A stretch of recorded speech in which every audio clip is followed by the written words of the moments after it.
human perspective.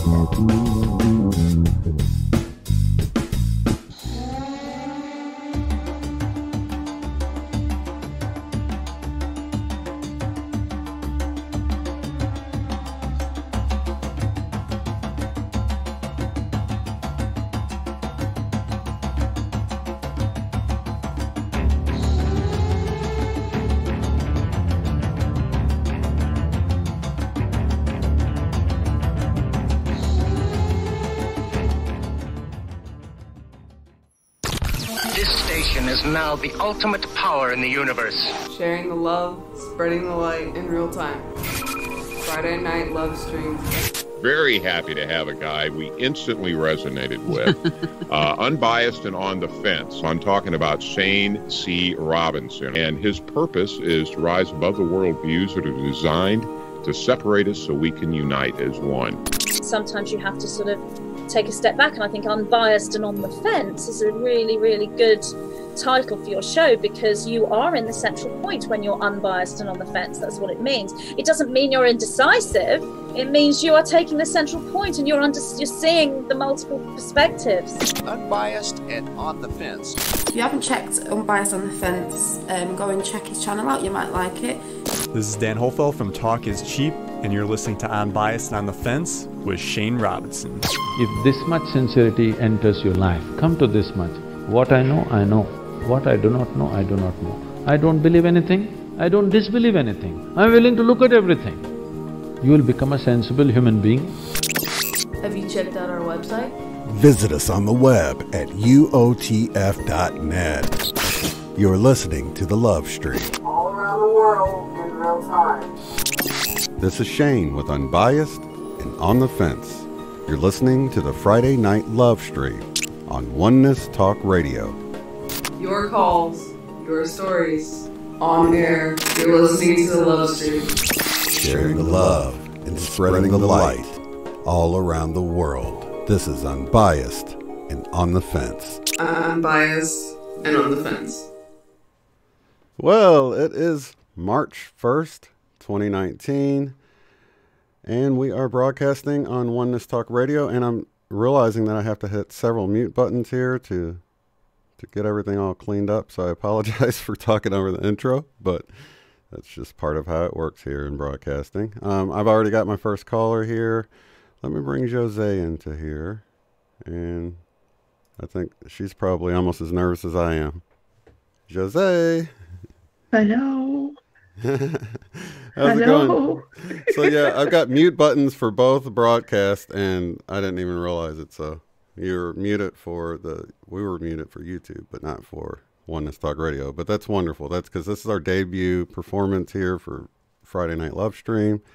And happy to be here. This is exciting. And I'm glad to have you as my first caller, Jose. Well, thank you for having me, Shane. Oh, no problem. Am I breaking up for you still, or am I coming through okay? It seems a little better right now. That's okay. The only thing I have open, so now it seems to be good. Yeah. Awesome. I can hear you. Yeah. So we've had a lot of fun times, and I do want to thank Jose publicly because, in the very beginning, I was real nervous about going on and stuff, and she would kind of hold my hand and say, we can do this, come on. And so I do have her to thank for making me more relaxed, and now we've come full circle. I'm having to help her feel relaxed because it's been a while and stuff, so we help each other out in this family, right? Do you have your knock-knock jokes ready? Nah, we'll just wing it. Nah, we'll wing it? Okay, let's wing it. Okay. Hi, guys in the chat. Yeah, so actually, gosh, I got to open up the chat on Oneness as well because I don't want to miss any chat over there, so I'll do that while we're discussing, because you had a session. We had Joyce on yesterday on Unbiased and on the Fence, and talking about the biofield tuning, and I thought you would enjoy it. I know I enjoyed it a lot. I uncovered a lot of things that were sort of just lingering in my energy field that maybe I thought, I don't need to worry about that. It's not a big deal. But other things that were buried a little deeper that I did need to address, and I sort of had been putting it on the back burner because a lot of times we can become content with how we are or not, you know, in some cases. But with me, I thought, you know, I've always kind of been the type of person that looks at, you know, life and thinks, you know, things could be worse. I don't want to complain about things, but, you know, that can lead to inactivity with handling things that we should probably address. And so when I came across Joyce and her technique with the biofield tuning and really moving these tuning forks through my field and remotely, by the way, and discovering things that I had, some things I didn't know about, other things I had sort of just swept under the rug. And so you had a session with Joyce. What's your initial impressions, Jose? It was, well, I really enjoyed it. Like, it was, Joyce is really sweet. She's a lot like me. And, yeah, she goes really far. She goes into your ancestors. And I did feel something. Like, I feel really emotional today about things that, you know, like we talked about, that she felt and stuff.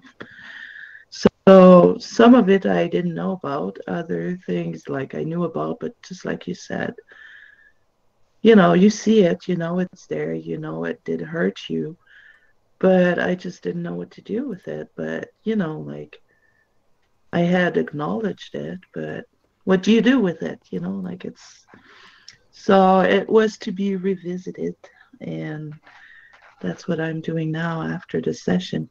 But I will keep having a few more sessions. I think I need to go deeper into that, and because my goal is really to get rid of depression. I think I'm done with that, and I don't think I need it anymore, you know, like, to deal with my stuff. Yeah, it doesn't serve you anymore. I guess it doesn't serve me anymore. Yeah. So I, you know, willing to work on that. But yet, what she said about my ancestors is, a lot of women in my past, I felt like they didn't have a voice, like they were not heard. They couldn't talk. They couldn't have an opinion.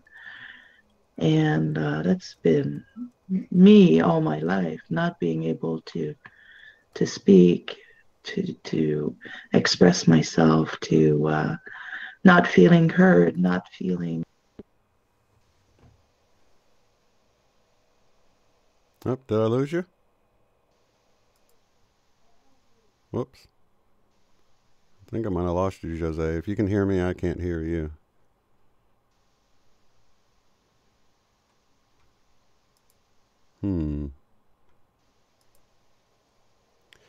I will, well, maybe check to see if you hit a mute button, because I heard a click and then you went away, but you're still connected in with the phone line here.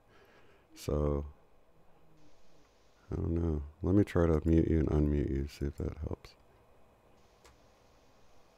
Are you there now?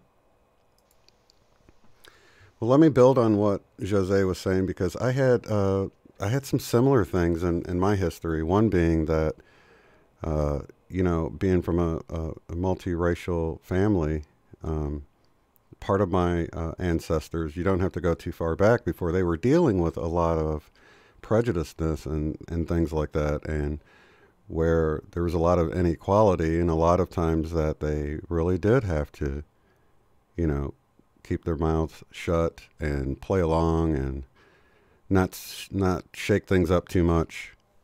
And so, yeah, I had a lot of things like that, and that energy will remain in your field for generation after generation, and others after that will deal with things, and it will, you know, they might apply it to things in their life, but it's something that's been sort of hanging around in their field, and they, I see an eyeball. It says no audio connected, Jose. You might have to leave the site and come right back. You can click that link I sent you. because I see your hand up and it's only got an eyeball instead of a microphone, so I can't unmute you. Strangely enough.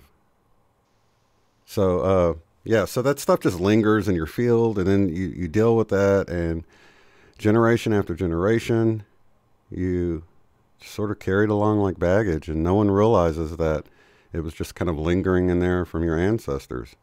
And so it really does, it is really helpful to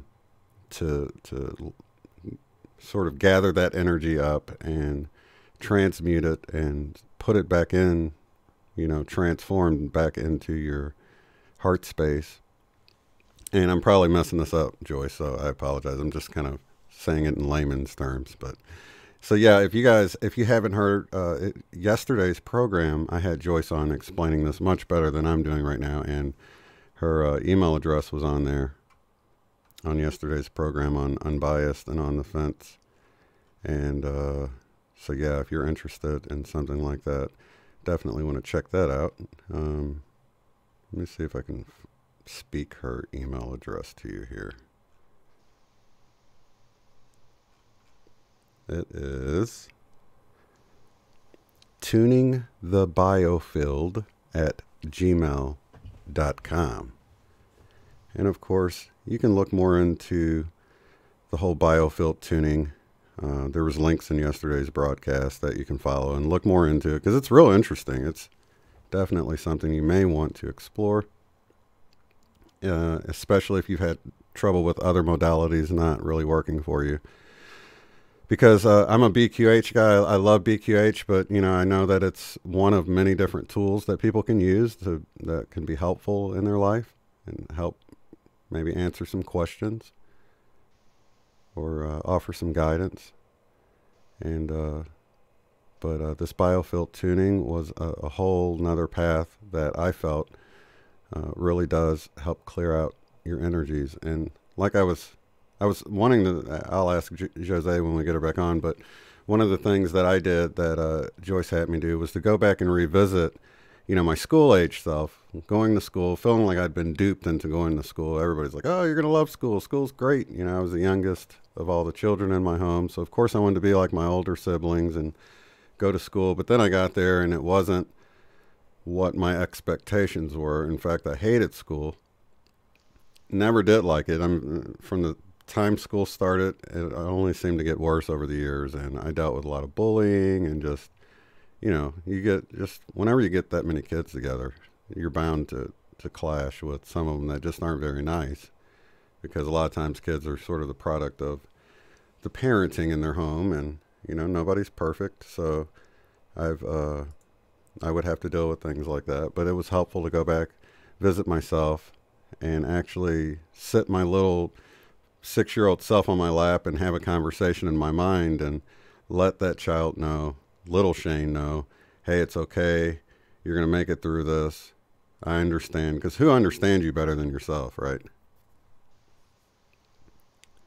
So let me see. Jose is reconnecting. Let me put my phone numbers up for you guys. And then we will be right back here. Let's go. Call in now and share your oneness experience with the world on Oneness Talk Radio. To call into the show, dial 605-562-0444. That's 605-562-0444. Enter show ID 147-7973. That's 147-7973. For international phone numbers, go to onenesstalkradio.com and click Unbiased and On the Fence under the Live Shows tab at the top. Your calls, your stories, on air. You're listening to the Friday Night Love Stream on Oneness Talk Radio. So I was listening to Shri and Kira earlier talking about, from their YouTube video, talking about the energies coming in for March, and really enjoyed that information, talking about there being a shift in the Mandela effect as well, and what people are experiencing with just the multi-dimensionality of our existence. So if you didn't check out Shri and Kira's video, you might want to do that. I think you'll enjoy it as we move into this brand new month of March. Now, for me, I'm coming up on my 2-year anniversary of sort of waking up to the Mandela effect, which happened for me on March 22nd of 2017, which was the equinox then, or it was right around the equinox. And wow, man, it's been a journey ever since of waking up more and more. And oh, thank you, Jane. She lost her internet. Okay, yeah, she can keep trying back in. She can also call the Canadian phone number if she can get on with her phone. I don't know if she's still got phone connection, but I understand. So phone lines are open. I'm going to see if I can get Jose on a different line. Stand by.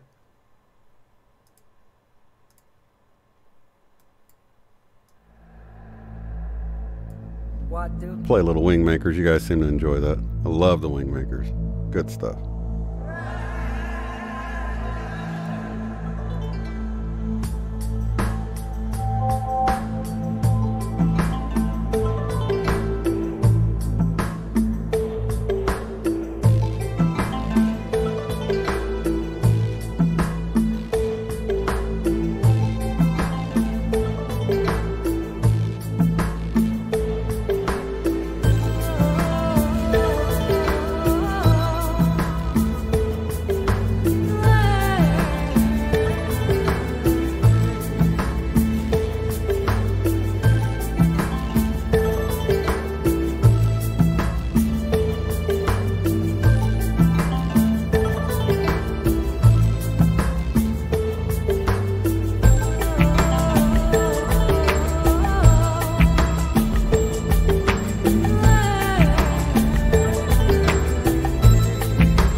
All right, I guess she is off of all forms of internet right now. So, but yeah, there's a discussion forming in the chat on YouTube, and the chat is open on Oneness Talk Radio as well. For those who are listening, you can join into that chat.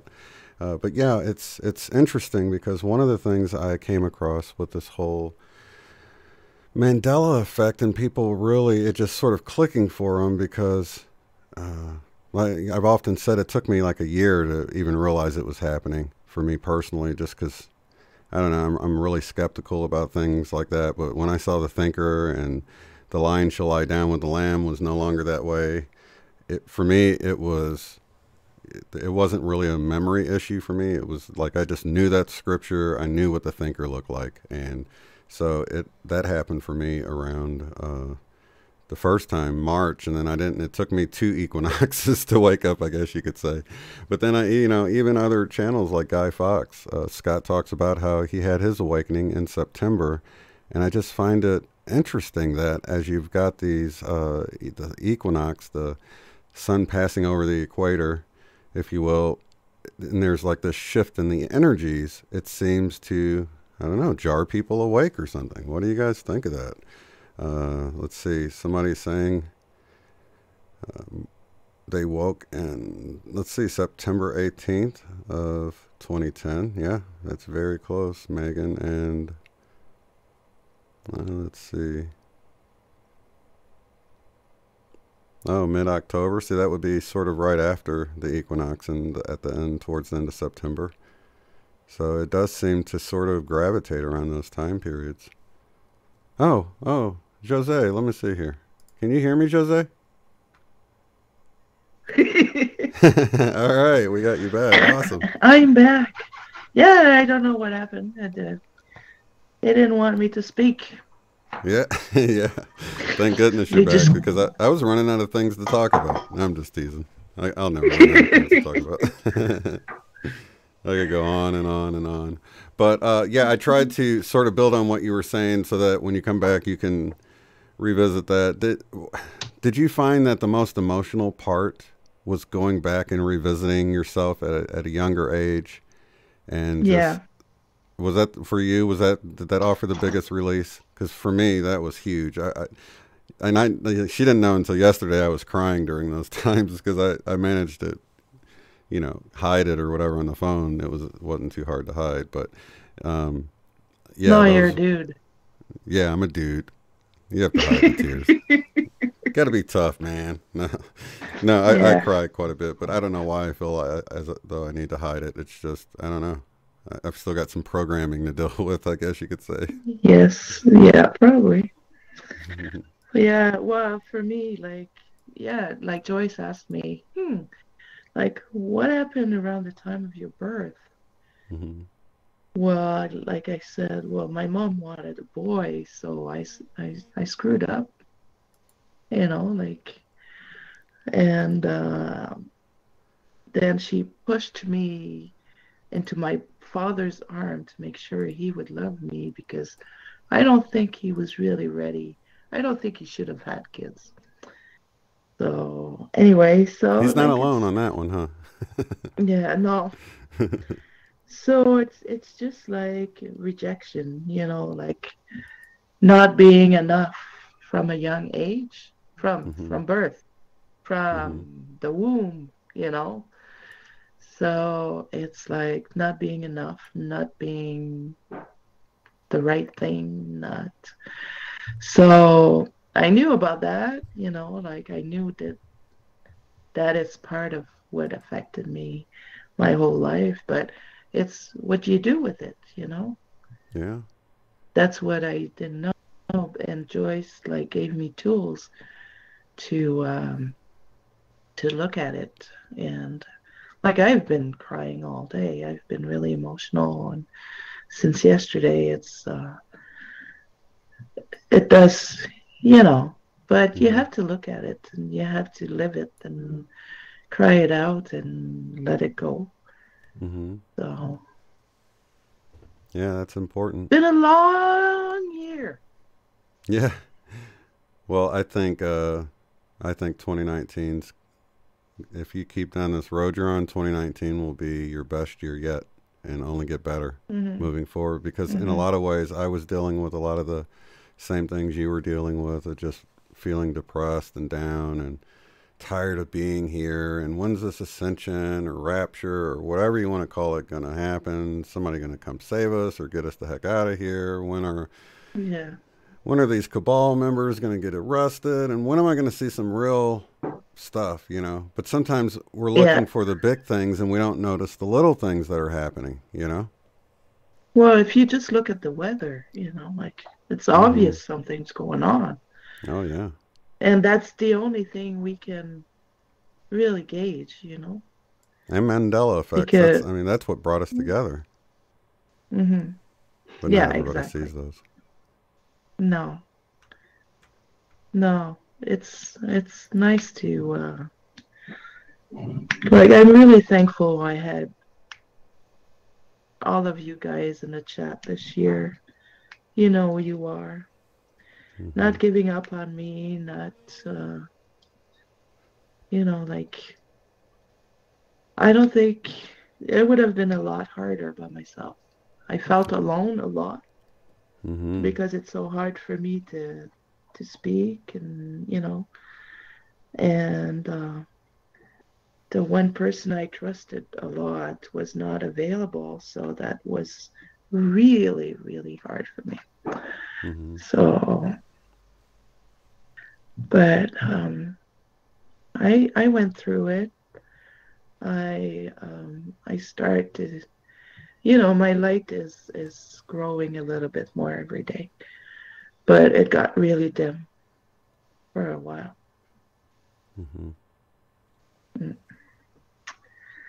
But I can always feel the love from the people in the chat.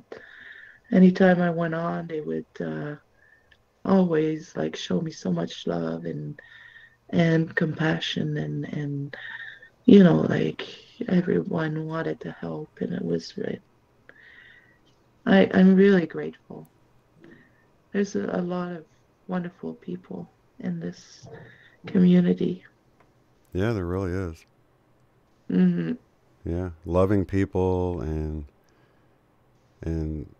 gosh, it's been really a ride, because it's like more and more people are coming together and helping each other out, and just bringing their own gifts to the table, and and it's not always as quick as we want it to be, is it? Well, like last year I was feeling so good. I was so happy and excited, and everything was so uplifting for me, and from one day to the next, like everything exploded and imploded. Like it went so fast, and I tried to hang on, like as much as I could. I tried to hang out. I tried to call for help, not knowing how to do it, and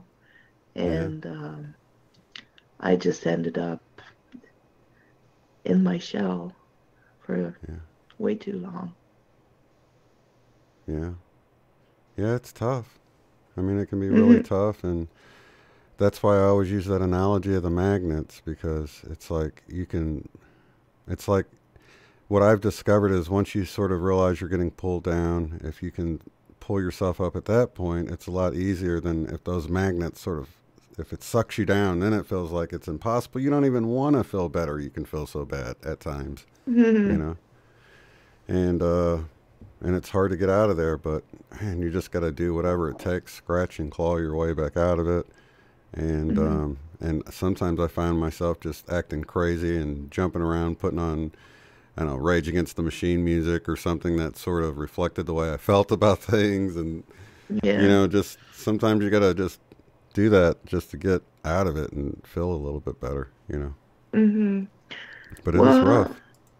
Yeah, it is rough. And it's when the depression becomes physiological, it's a lot harder. When you have like physical symptoms that are so overwhelming that you can't see. I couldn't see anything. Someone would have come and with a 10-foot hand and tell me, like, grab onto my hand, I'll pull you up. And even if it's the size of the hand, I wouldn't have seen it, Yeah. At first, maybe, but that really sounds like a dark night of the soul, Jose. Have you ever really had one of those? Oh yeah, I had a few. Dark nights of the soul. Yeah, I had a few of those. Spiritual awakening. Yeah. Was it worse, do you think, this last time?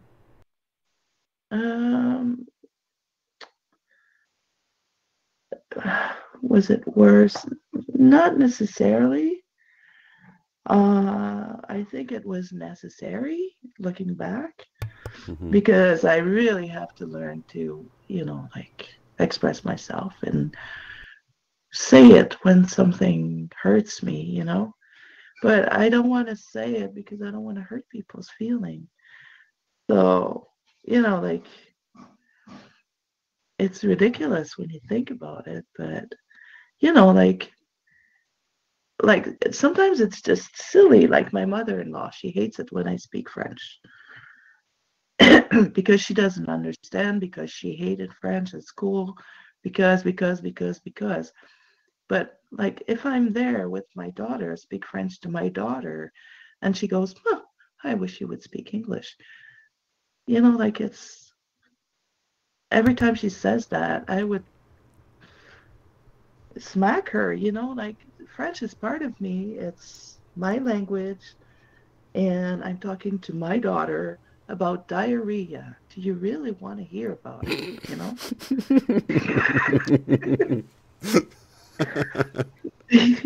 like it's but I don't say anything. I just switch to English. But it's frustrating, but it's a lot of things like that build up. And when you never say anything, it's like that builds big piles of tight. Yeah. Yeah. Yeah, I can see what you mean, but then from her perspective, she probably thought you guys were talking about her or something, Yeah, but come on, No, like, no, I know. I'm just saying, Kids would think that, like, yeah. I hung out with Native people a lot in my life, and they just speak their language between themselves, and I never felt like, like, I don't know. It's strange. Some people, yeah. So But do you feel like you're on the? It seems to me anyway, like you're on the up path now. I mean, you've hung out there in the dumps, and things are turning around for you, and yeah, Yeah. Well, after the BQH, when we tried the BQH, like that's when everything exploded. Like that sadness that came, it was everything that I kept inside this whole year, like, and it was so much pain. But I needed that. It's funny because I tell people, I'm like, well, you get what you need at the time, and that really, I think, at the time it doesn't feel great, just like the dark night of the soul. I think back on those times, and I'm thinking, man, that was horrible. But it helped me understand people that dealt with that sort of thing a little bit better, because I never felt like that before. Of course, I've never been suicidal or anything like that, but my desire to live was gone. And I hadn't ever really been that way. So in that respect, it was important that you sort of hit rock bottom. And I think looking back on it, even though that was a horrible event that didn't feel great, maybe it will be seen as a turning point for you. Yeah. Well, and we can give it a shot again. Oh yeah, eventually, like I'm gonna work on that first. But like that fear of not being good enough, not being enough, it's part of it too. It's I'm afraid to not be good enough. Yeah, I understand. And it really is about sort of stepping into that role of being the star of your life. And if you don't feel, if you feel inadequate and you don't feel like you have much to offer, then it's hard to be a star, But really, each and every one of us should be the star of our own life, and really I don't know, just be that ray of sunshine in people's life every day. But it's hard to be that when you feel like nighttime, you know? Yeah, no, you can't. You really have to feel good in order to be able to help other people, you know, like it's, what I found really hard was to be able to talk, you know, like I didn't feel like I could really talk with Dan because he was kind of partly the source of the pain. And, you know, like, you have to be comfortable with someone to be able to talk about really deep stuff, you know, like it's... Mm-hmm. So that was the hard part. And that's why it was really instrumental having the people in the chat, because a lot of them were dealing with the same thing. A lot of the people in our little group, you know, they're real life people. Look at them like they're crazy or don't want to hear them out or whatever, you know, for whatever reason, you don't feel comfortable discussing things with them. So you start to not even talk to them about things. So it's really helpful when we can join in a group like this and just chat and just hang out and just take a deep breath and share our feelings and all that, you know. Yeah, well, I couldn't even do that, you know, like I really do isolate myself a lot until I finally asked for help a year later. A few weeks ago, you know, like I started to feel a little better. Takes time, you know, like I don't want to rush myself. But I'm afraid. I'm really afraid too. Just what are you actually afraid of? Rejection or failure? Yeah. Or all that stuff. I'm afraid. Yeah, I'm afraid it's just gonna.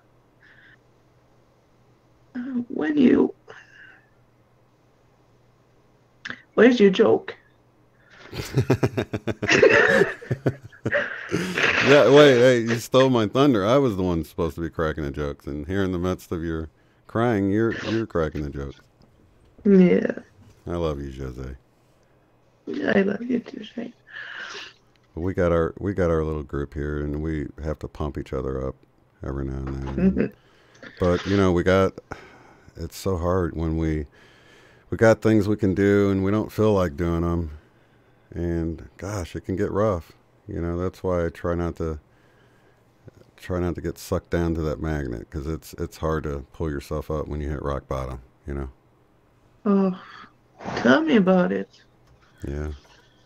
Yeah. I've been there often, and I've been suicidal many times. I remember the first time I was in the hospital. I was there for a month with depression when I first started to really get treated for it, and I called my dad from the hospital collect because all we had was a payphone. He refused to call. That was, you know, jerk. That was a jerk move. Yeah, when I told my mom, she was so pissed. She gave him shit. Can I say shit? Yeah, well, you did. That's fine. This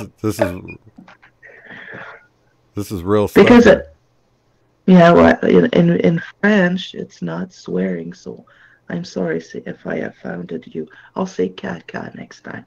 No, actually, it stands for ship high in transit, and it's for manure. So it's totally cool. Oh, good. Yeah. Thank you, Shane. No problem. No, I don't want to be rude on your radio show.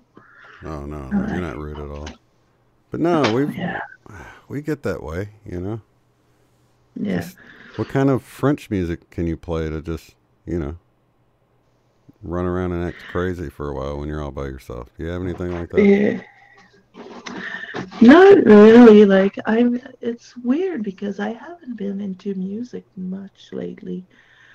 Like since I woke up. Since I woke up, like there's something about music. Not every music feels right to me anymore. Mm-hmm. There are some music that feel good, but there's a lot of things like, even when I watch some videos, sometimes there's music on the videos and I mute it. I can't stand some frequencies, some tones, some. So I haven't been listening to too much music, but I really like Bob Marley, and the things I used to listen when I was a kid was, like the 70s, the 60s, 70s music. So sometimes I'll put that on, but I think there's a lot of programming in music as well. Oh yeah, you need every little thing gonna be all right. Yeah. One be all right. Yeah. Yeah, I was singing that a little while ago on my live stream. Oh, you were? Yeah. Go's good with one of those big fat Bahama. Well, I guess. Yeah, I lost another subscriber. I'm not even at 420 anymore. So someone go subscribe to my channel. I want 420. 420. 420. That's funny. Yeah, 420 time. Yeah, I can that. actually say that's helped me through 420 time has helped me through a lot of dark nights of the soul, I guess. Or what I thought were dark nights of the soul before the real one hit. I don't think I could have survived this year without it. I don't think so. Like, it was, sometimes I smoked a lot, I admit. But I needed to be in that state to, like, I smoked a lot and I drew a lot. Mm-hmm. And that was really therapeutic, like to let everything out. And I cried, and I needed that break, like to. But hopefully, like, no, I'm okay. I'm okay. I know I'm feeling better. I know I'm coming back. But I just don't want to rush it, like, because I'm too afraid I'm gonna fall again, and I don't want to go back. Yeah. Don't want to go back there. You don't have to. And I think, keep going with Joyce and keep dealing with those things. That's really, they whittle away at you all the time, you know what I mean? And once you can sort of deal with that energy and transmute it, I think you'll be feeling better before too long. And, you've already been talking about the integration period that happens afterwards and all the processing. But all that's helpful, even to revisit some of those. If you had to go back and revisit your younger self, and to do that again, even during meditation, just take a few minutes and tell yourself it'll be okay, because nobody understands your pain like you do, Yeah. So. Yeah, no one can understand. You have to walk in someone else's shoe, really, to understand everything, every layer. Yeah. You can have compassion for someone, but you can't understand everything they're really going through, unless you went through it yourself. And even then, it's not all the same. But, like, I know what depression is, and I know what anxiety is. And I know I can probably help people after I'm done with helping myself. Yeah. But it is like they say, you don't want to jump in and save drowning people without your own life preserver on, right? No, I need my preservative.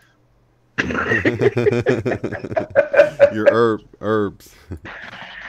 And like, I've really been surprised at just the transformation I've gone through and how much things have gotten better. And I really, if I could stress anything to you, it's like, you can't imagine how good it can actually get.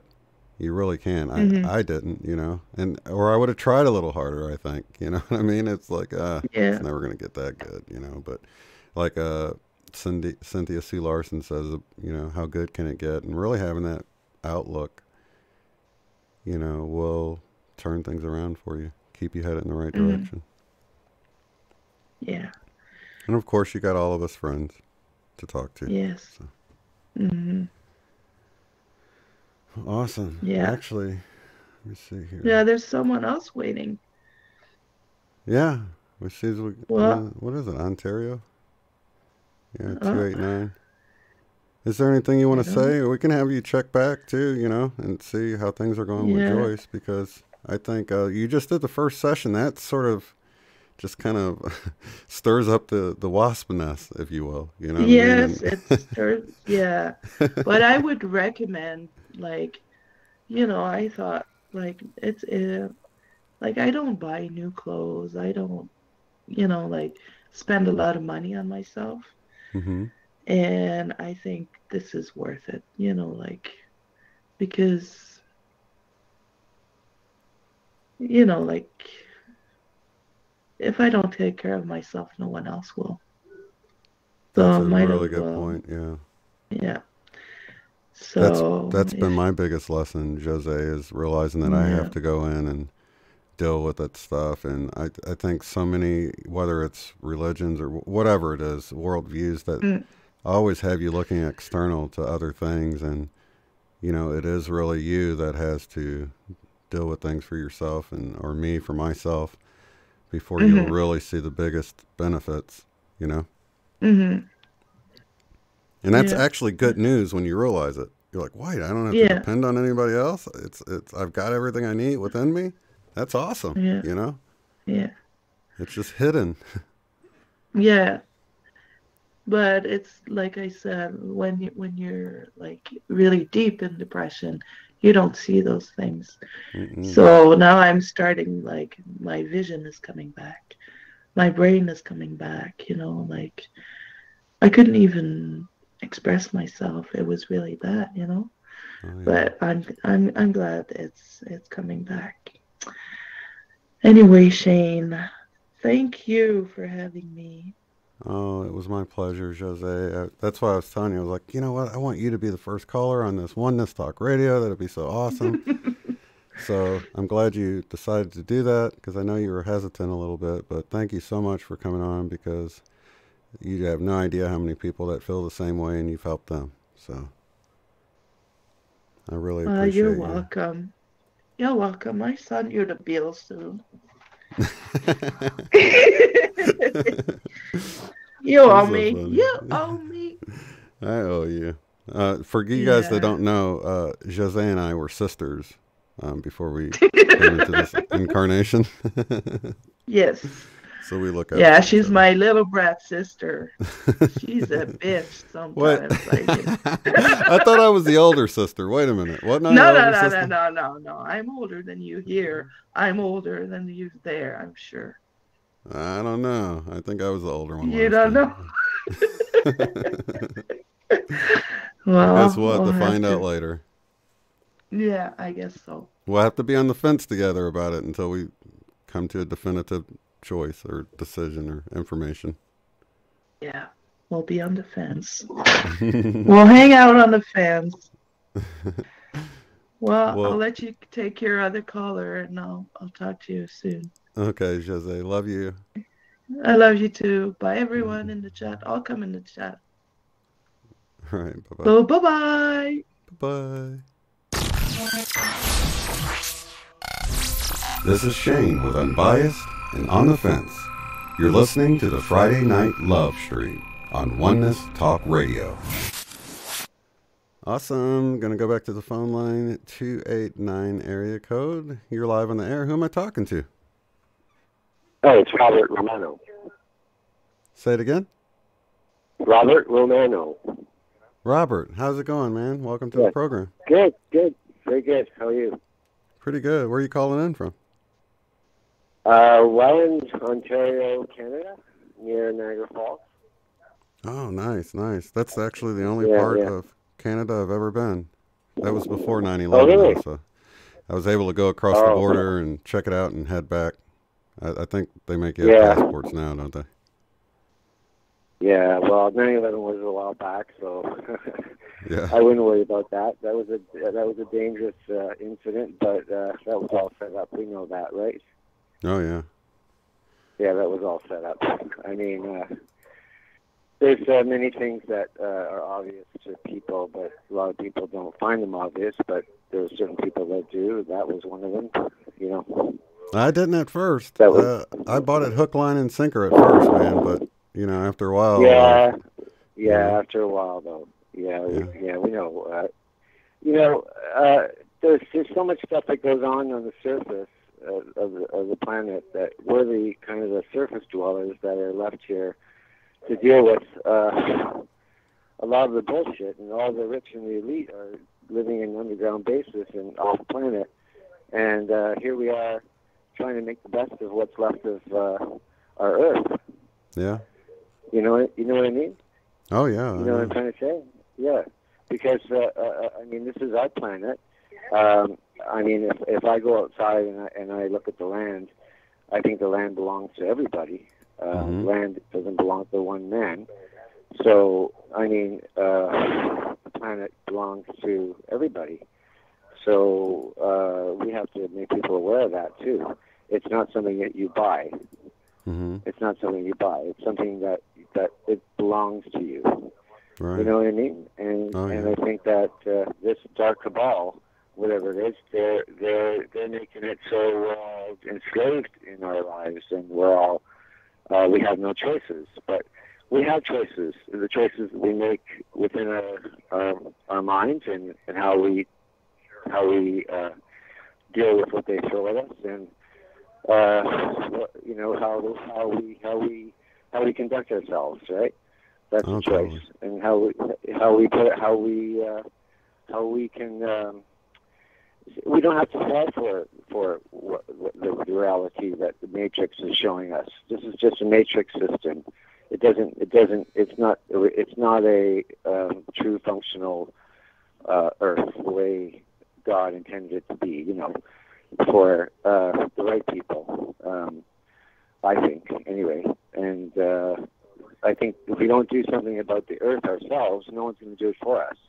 I think it's about time people started to wake up, and people started to open their mouths and say what they feel, and you know, and just don't put up with any bullshit especially from the government, because they're all in cahoots with Illuminati and Dark Cabal and the whatever you want to call it, the Rockefellers and the whatever they are, the 5 richest families in the world, you know. Yeah. These you know, they're the ones that have the last say in what goes on, and they think they have the last say in what goes on, but that's going to change. That's all going to change. I mean, that's changing now. I mean, there's going to be major arrests going on. There's going to be a lot happening this year. I think this year there's going to be a lot going on. That's going to wake people up. Yeah. Well, I think as soon as people begin to wake up and realize the power that they have, you know, it's an unstoppable force, you know? Yeah, it's the power you have inside, yeah. It is an unstoppable force, and, you know, whatever, you know, you can't beat an unstoppable force. No, you can't. And, I mean, I had one night a few years back, I had a reptilian. I don't know if you know what a reptilian is. Oh, yeah, I know. Yeah, I had a reptilian just hover over my body in my bed, and he was real. And he was just looking at me with the most evilest eyes, and I thought to myself, get the hell off of me, you know? And he did. He took off. And, I mean, he knew I meant business, and he gave me the dirtiest look, like he wanted to kill me, you know? And I think he did that because he knew that I'm a good person, and I'm here to make a difference. I'm not here to play games. I'm not here to make things.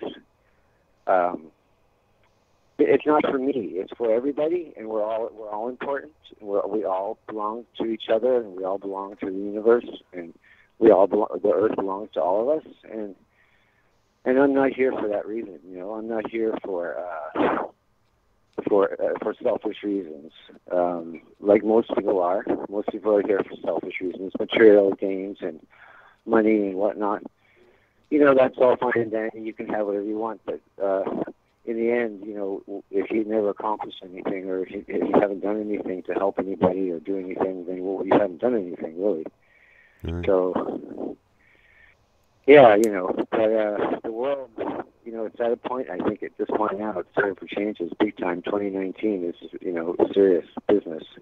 I think it's going to change. I think things are shifting really quickly. Things are shifting fast. Yeah, and we've noticed that. I think in 2018 we could see this all coming to a head, and I think things are going to continue to keep shifting in the right direction as more and more people wake up. We manifest the shifts, right? Mm-hmm. We manifest them. We can manifest anything we want to if we're willing. We're willing to think positive and think that the right thing will happen, and keep thinking that way. There will be a shift. I mean, if you get enough people meditating on a good day, and you can create so much good energy that who knows what could happen. You know what I mean? Oh yeah. If you get enough people that believe in the same thing, they can move things. They could do quite a bit. I think people don't realize their own power, and that we're all a part of God, and God made us in His own image. And we have all kinds of DNA. We have every type. We have extraterrestrial DNA. I don't know if people are aware of that, but we're extraterrestrials ourselves. Mm-hmm. So we come from the universe. So we have DNA from every race. So basically, where are we? We're a part of everything. So the ETs are not better than us. They're not better than us. They're just living in a higher dimension. They're living in a higher dimension. We've been stuck in the third dimension, but we're not really stuck, because when we go into our dream state, we go into the fourth or fifth dimension. Yeah. When we dream. Hey, Robert. I've got a hard break coming up here. Give me 1 second, okay? Okay. No problem. I'll be right back with you. Positivity Portal 24/7 and experience unique talk radio from around the planet, perfectly mixed with music that enchants your soul. At a moment where everyone is being challenged to stay awake and release fear, OnenessTalkRadio.com is here to remind us all of our divine mastery. Imagine the activating power of intentional oneness and universal healing available at any time. With shows in multiple languages and formats, relax and explore. Our commitment to uplifting music from superstars and fresh talent, combined with your favorite shows, will inspire you to stay all day and soak in the gift of connection. Once you experience our signature oneness moment, in only 3 to 5 minutes, your heart will expand as miracles unfold. OnenessTalkRadio.com. One world, one voice. Expand. Hi, I'm Jess Juntanen, host of Soul Fusion Cafe at Oneness Talk Radio. Perhaps the most important relationship we have is our relationship with ourselves. Each one of us possess the gifts, the knowings, and the tools to ascend into the most radiant version of who we truly are. Grab a cup of tea and cozy up. Sink into this delicious cocoon we create each week on Sunday evenings at 4:30 p.m. Pacific Time. Soul Fusion Cafe at Oneness Talk Radio.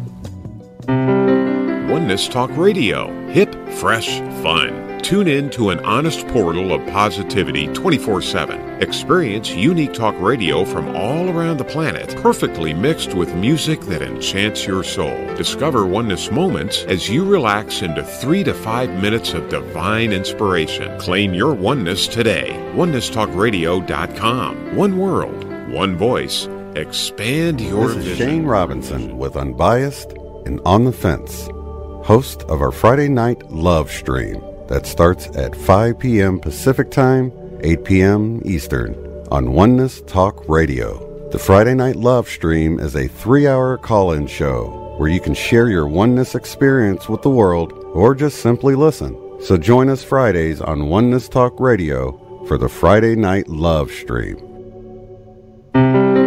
Oneness Talk Radio. Hip, fresh, fun. Tune in to an honest portal of positivity 24/7. Experience unique talk radio from all around the planet, perfectly mixed with music that enchants your soul. Discover oneness moments as you relax into 3 to 5 minutes of divine inspiration. Claim your oneness today. OnenessTalkRadio.com. One world, one voice.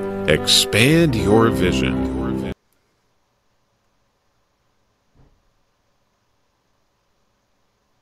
Okay, we are back. Let's see here. Let me get back to Robert on the phone line here.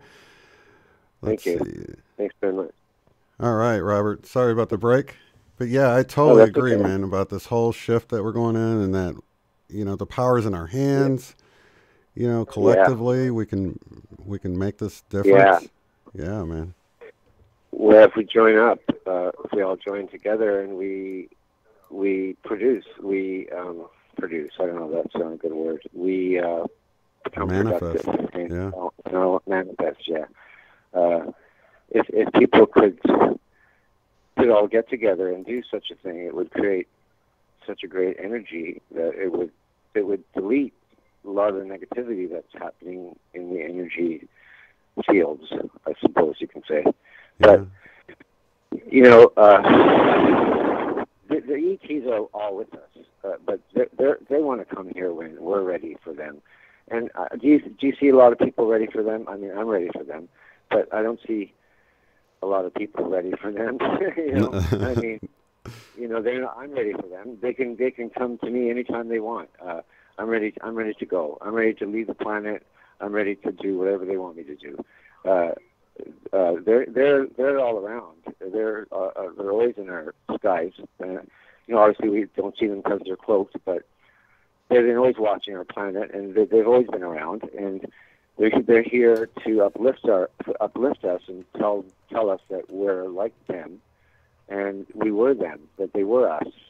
They're us in the future, kind of thing, right? So they're us in the future. So they know what's going on. I mean, everything's known and documented. And the Earth is, I mean, I wouldn't say it's an experiment, but you can almost look at things as an experiment, you know, like who's going to, if you were to look into what was going on in a game, you'd say, well, who's winning and who's losing and what's going on.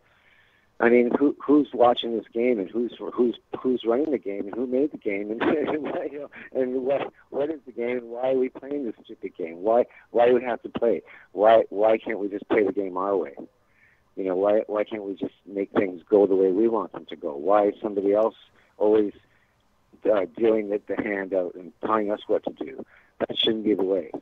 Yeah. You know, that's got to stop. That's got to stop. That's got to stop. That all has to stop.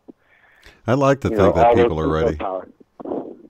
I really like to think people are ready for contact, but you know, I don't know, man. I think people are just living so much fear that, you know, I don't. Well, the ones that are ready will be ready. The ones that are ready, we'll see, will be ready, and they will be contacted. And the ones that aren't ready, well, they won't be contacted, and they'll go to where they have to go. Everybody has a place in the universe. It's already written out. It's already planned out. I mean, you know, we all go where we have to go. Like, I mean, if you go through your life and you create a lot of karma, or you know, you want to start killing people, well, then, you know, it's going to happen to you too. But the thing is, also, you can also clear your karma too while you're here. That's another way. There's another way of doing it. But you don't go around killing people. Let's put it that way, because it's going to happen to you. So, or anything for that matter. Not just killing people, but anything for that matter. You just don't go around. You just don't do it. So, I think that people will go where they need to go in order to grow. They all grow in their own way. But you can't go to some guy that doesn't know anything cool about extraterrestrials and say, hey, man, you know, this is what's going on in the world. Like, wake up. Because he might just find it all so bombarding and he wouldn't be able to accept it. Whereas someone like me, I've been studying extraterrestrials for the last 20 years. So I've been, you know, kind of with them and in contact with them. And they're in contact with me, and I live by them. So, you know, so it's a different story, right? But they're not gonna fall for it. You know, they're just like, oh, extraterrestrials. Oh, they're just in movies. Well, the reason why they're in movies is to let you know that they exist. You know, because that's the only way you guys learn. Yeah. So, yeah. So. Well, Robert, let me ask you, what have you had any contact at all from? I mean, you know, even seeing any kind of UFO craft or anything? Yeah, I had a craft outside my door. Yeah, here in Wellington. And the contact you had with the reptilian, was it like a fourth Well, that was a density? reptilian ET. Right. That was a reptilian ET that came into my room. He basically was holding me down on my bed. So it was a negative force. A negative force, yeah. Negative evil force, yeah. Yeah, very negative. Yeah. Yeah, he was negative. He had big yellow eyes, green, big yellow eyes, and he just gave me the evilest look, and I just told him to effing off, and that's basically what I did. I just told him to effing off, and he disappeared pretty quick. Do you feel like he was just trying to scare you? Yeah, he was trying to scare me, yeah. Was there anything leading up to that event that you think caused it to happen?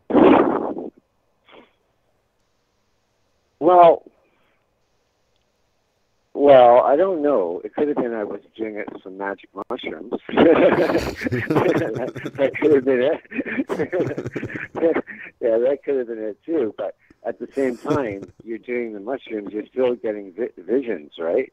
Yeah. So whether the vision is real or not real, who's to say, Another time I did magic mushrooms, I saw all kinds of ETs in my room and visions. I had lots of visions. So I get a lot of visions in my sleep and in my dream state. I vision things. I vision things that happen, and I remember my dreams like through my day. I just remember all my dreams. So I can remember what I dreamt a week ago. So I'm very, very into that. Dream reading your dreams and reading what your dreams mean. I think it's important that people write down what they dream, and it's important to, it's important, like when you go to bed, when you wake up in the morning, don't wake up right away and jump out of bed. Don't jump out of bed. Just if you've been dreaming something, keep a pen and paper by your bed, and get up and write it down right away, or try to go back into my dreams. I wake up and I go, what was I dreaming? Oh, I'm going back to my dream. And I go back to my dream. I love that. But that's me, right? Yeah. I'll go back to my dream, yeah. Yeah, I'll go right back to it and say, okay, let's continue this dream. Let's see what it means. So it'll go on, and I'll try to siphon it out later. But some of them are just so hard that they don't make sense, and some of them are easier, But yeah, when we sleep, we go into a fourth, fifth dimensional state of consciousness. Mm-hmm. So we basically we lose this body, the physical body that we think we have. Well, we inhabit our bodies, but we're not using our bodies. We're using our bodies to function, but our bodies are just to hold our spiritual body, to hold your. That's why you have your chakras and your crown chakra and root chakra and throat chakra and sacral chakra and every chakra. They have to be all clear as well. Your chakras have to be clear as well. Your aura has to be clear too. Like if your auric field is dirty, or if your auric field is cloudy, you become cloudy. It's something negative within your auric field that you can actually pass on to others as well. So the thing is to be clear. To be clear is the only way I can describe it. To be clear is the best way to be. Yeah. Yeah. To clear your body, clear negative. Crystals work well. Quartz crystals work well, and sage works really well. To sage yourself, that works well. But I think people have to meditate more, and they have to. I don't know. They have to have faith. I mean, in themselves, and faith in themselves, and faith that the world's going to be a better place, and that we are winning. Because the negativity is always. Don't watch the news. Don't watch TV. Don't watch the fake news. Why watch the fake news? Why watch movies when they're so ridiculous? Why watch? The TV is like poison. You have to be careful what you're watching. There's so much negativity coming from it. There's so much fear thrown into their lives, and people are fear-ridden. They're full of fear. So they're probably afraid that these extraterrestrials are going to take over the world because they're scared of everything. Where they're all loving. They're not all loving beings. There's some bad ETs, but most of them are loving. The reptilians are not, because the reptilians they've been trying to take over for millions of years, but they haven't succeeded, and they're not going to succeed. So we're the ones left to succeed. We're the ones that are going to succeed. The strongest ones will succeed, and that's us. That's us, the people on the surface. People that are, I don't know, I feel the people that are worthy of being put in a new world will be placed in a new world. And people that think negative and want to stay with the old world, they'll stay with an old world, and it'll destroy itself. And the people that are positive, that want changes, that want everything better, will move to a new state of consciousness, which is the 5-dimensional state of consciousness, which will be 5D Earth. Mm-hmm. Yeah. Yeah, and it really comes down to love, doesn't it? Those who want to live in love and harmony and unity, and and everything. Well, love is the strongest thing. Yeah, and everything's designed to make us feel powerless and to make us want to divide from one another, and you've got to rise above that chaos of the system it's designed to trick us into feeling like we can't do anything, and that we're powerless, and that we're the victims, and really it's moving out of that and into our empowerment and realizing the power we actually do have. And that's why one of the reasons why I enjoy our Saturday night shows, where we're combining our power of intention to make real change in the world, because it's scientific. I mean, there's real science to back up the fact that our intentions can actually change real matter in our life. Yeah. Mm-hmm. Yeah, it's powerful. Yeah, they can. Yeah, it's powerful. Yeah. Everything's changing, material-wise as well. Like, the matter is changing. I mean, the technology out there is it's unlimited. It's unlimited. It's available, and it's going to become available. And you have to be ready, because you have to allow these things to happen. They have replicator technology and all sorts of technology. I mean, they have it.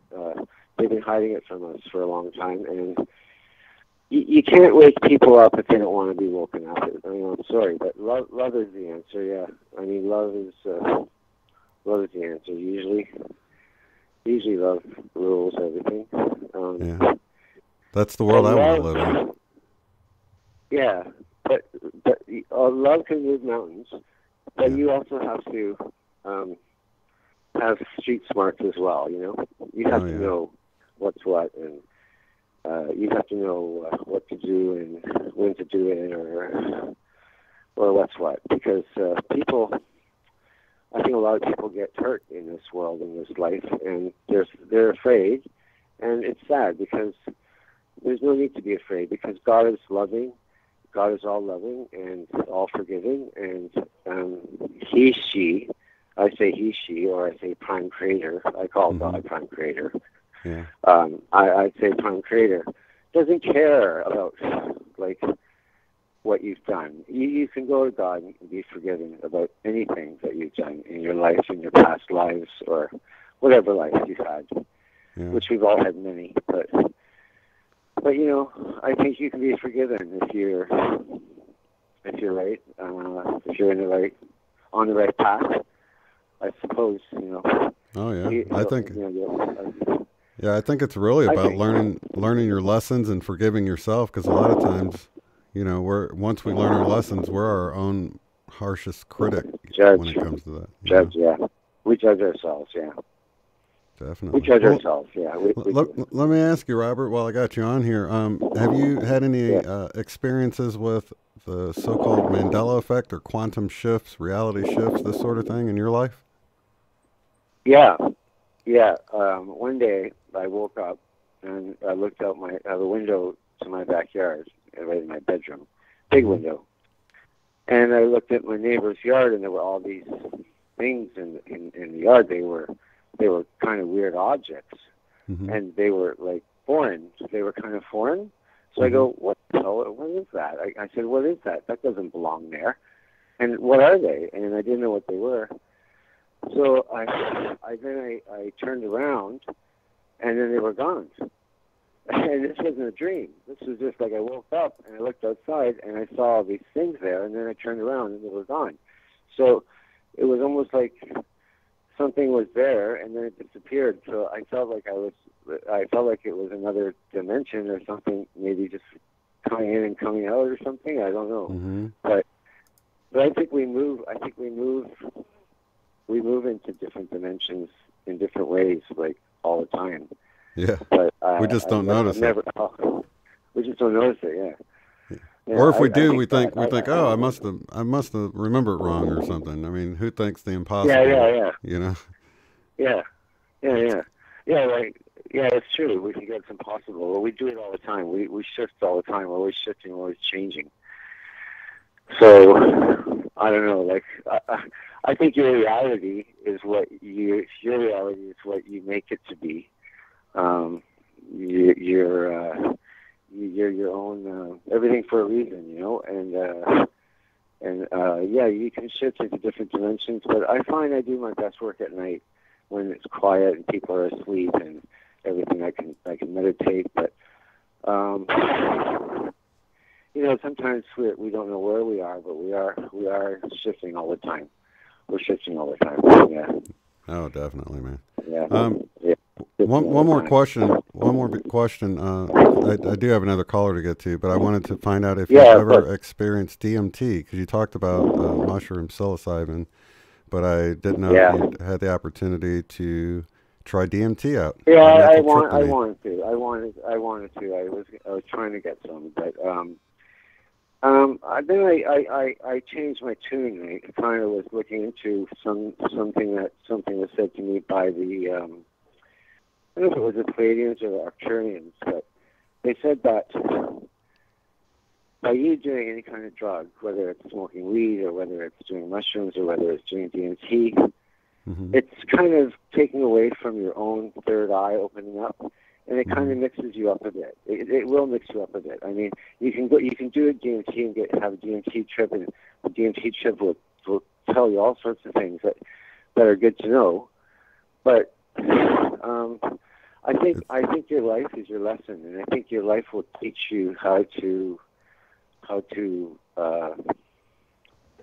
rise above anything and not need anything to feel better or that sort of thing. But DMT is just there designed to teach you about the earth and Mother Earth, so it can't be a bad thing. I'm looking at it as a good thing, but at the same time, I don't know if I should go through with it, because it is going out there. It is going out there. Yeah. You're going out there. You could have a bad trip too. It all depends on the person. So you could have a bad trip as well on DMT. It depends on the person. Yeah, but at least it doesn't last very long. I remember specifically LSD back in the day and thinking, oh my God, I've got 8 more hours of this. It's like, oh yeah, So. Yeah, shoot, yeah, I know, that's crazy. I never did anything like that, but I was a recovering drug addict years ago, 25 years ago.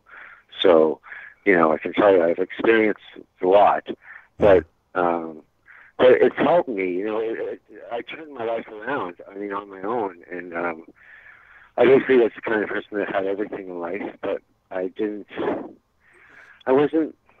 had everything. I lived in the country, I had a beautiful home, I had cars, I traveled, I had everything. But something was missing, I had to do something in order to, I had to go through what I went through in order to learn what I know now, you know what I'm saying? So, I had to go through a lot of stuff and soul searching, and things happened to me, and the universe always provided, the universe, even when I had nothing, the universe was there. Yeah, I agree. And there is an artificial level to doing that sort of thing with drugs. And I think as these energies increase on the planet, you know, the need for those types of psychedelics or whatever are going to decrease, because we're going to have this more natural way that won't be so artificial, you know, artificially opening up your third eye or whatever. Open your own third eye. You can do it. Yeah. I take iodine. You take iodine, or take oh, what can you take for third eye opening? There's so many things you can take. It's called the fish skate oil. It's called fish skate oil. It's fish skate oil. I can't remember who makes it, but there's a lot of things that will open up your third eye, will open up your pineal gland. But at the same time, you have to focus on opening it yourself, looking through your third eye, knowing that you have a third eye, and knowing that you can possibly see life through your third eye. I guess that's what it is, you know. Maybe realizing that you have a third eye, and you don't just have the two eyes that you see out of, and looking through your third eye. I mean, that's just, you know, I get a lot of angels helping me, so I'm always getting numbers, you know. I get like 1212, 1111, 111, 222, 1010, all the time, every day, you know, every day I get numbers, and I'm always getting some kind of advice from somebody. I feel that, but to open my third eye, I think that just takes a little bit of concentration and meditation. And concentration and meditation, but the energies are coming into the earth right now. There's new energies coming in. So, you know, our third eye is open. If you're active, if you're willing and available to the universe, and you're open to these energies, you'll awaken. You know, your third eye will awaken by itself. You don't need any drugs to do that. No, you don't need any drugs to do that. That's all part of it. That's all part of our awakening. That's part of it. Like, we don't need drugs to wake up. We don't need anything to wake up. It's here. We just have to find the energy that's available to us. And when something happens in your life, it happens for a reason. A lot of people are changing things right now. Those changes happen for a reason. People move around a lot. They move here and there and everywhere. They split up. They get married. They get divorced. I mean, they all happen for a reason, but I mean, usually the reason is for you to wake up. Usually the reason for everything is for people to wake up. So, you know, I think people have to realize, if they don't know that the earth has been suffering all this time, I mean, what's wrong with them? I mean, what's wrong with people? There's got to be something wrong here. You know, the earth has been suffering for a long time now. She's not going to put up with much more. You know, she's only put up with us for this long. You know what I mean? I don't think she's going to put up with much more. Yeah, I don't think she's. I think we're like fleas on a dog. You know, fleas on a dog, or whatever. Yeah. We're like fleas on a dog. Yeah. I welcome whatever the future holds, man. I just. You know, either way, I'm content with how things are going to play out. I feel like it's this grand play, and it's playing out, and I just try to enjoy what happens. Part of it. You know. Yeah, we're part of it. Yeah, just be part of it. That's all. Definitely. Yeah. Well, man, I really appreciate you calling in and sharing your experiences, Robert. Man, it was an enlightening conversation with you, buddy. Yeah, I've had quite a few interesting ones. There's a lot you don't know, but I've had a lot of interesting experiences in my life so far, and mind-blowing stuff that it's hard to explain. You'd have to read it in my book when that comes out. I don't know. Oh, were you the guy leaving the comment about you had a book that wasn't published that you were trying to figure out how to publish it? No. Oh, okay. No, okay. I want to write a book. But I know this is my year for financial freedom. So I think once that financial freedom happens, I'll have the time and the energy to put it into a book. But I don't know. I don't know where I'll be, but I know I want to get myself involved somewhere into waking up this planet and to do something positive for the world. I don't want to just sit around and waste my life, you know. Oh, yeah. And I don't. If I can help somebody, I will. I mean, I try, and even if they don't want to wake up, I still push them. I say, look, watch this or watch that, or check this out or check that out. Open your mind. Don't live in a box. Don't live outside. Don't live in the box. Look outside the box. Like it's a big world. I mean, it's a big solar system out there. We're moving into the Milky Way right now. the whole universe is shifting into the Milky Way, and the new energy is coming in through the central sun. So we're moving along swiftly. Godspeed.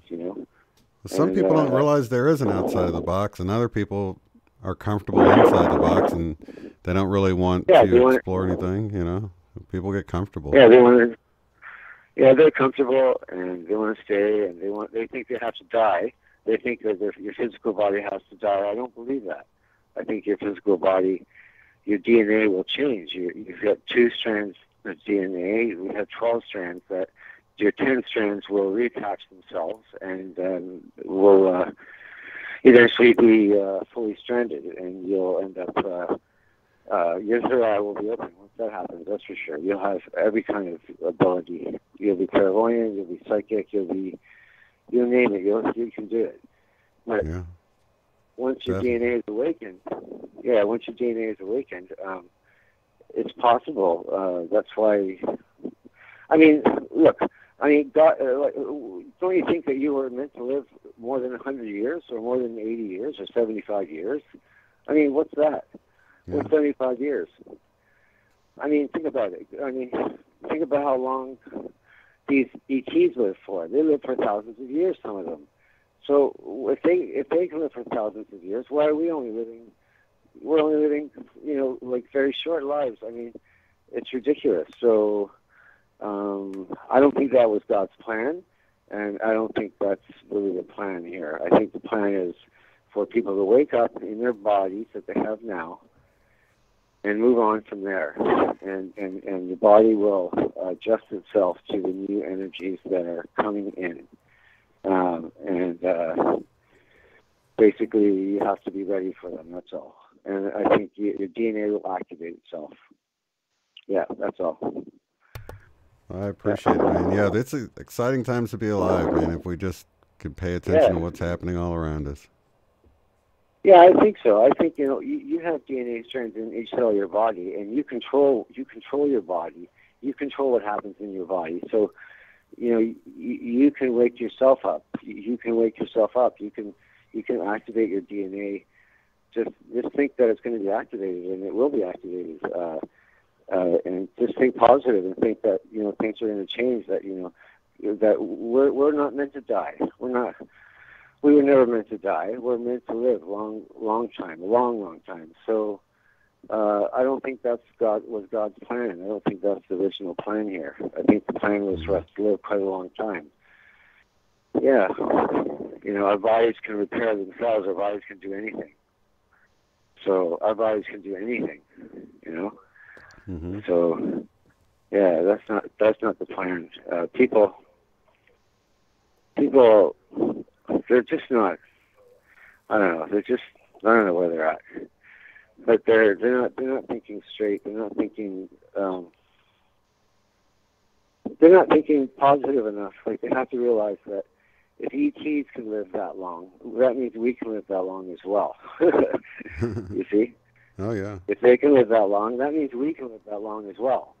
You see what I mean? That's what I'm getting at. Like, if they can live for 1,000 years, well, that means we can live for 1,000 years, because we have their DNA.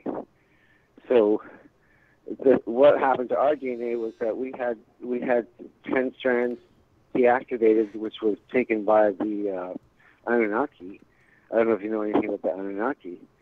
Oh yeah. But it's the Anunnaki. Yeah, the Anunnaki is the ones who discovered our DNA. They're the ones that destroyed cut off. That left us with 2 strands of active DNA, and left us with a double helix model,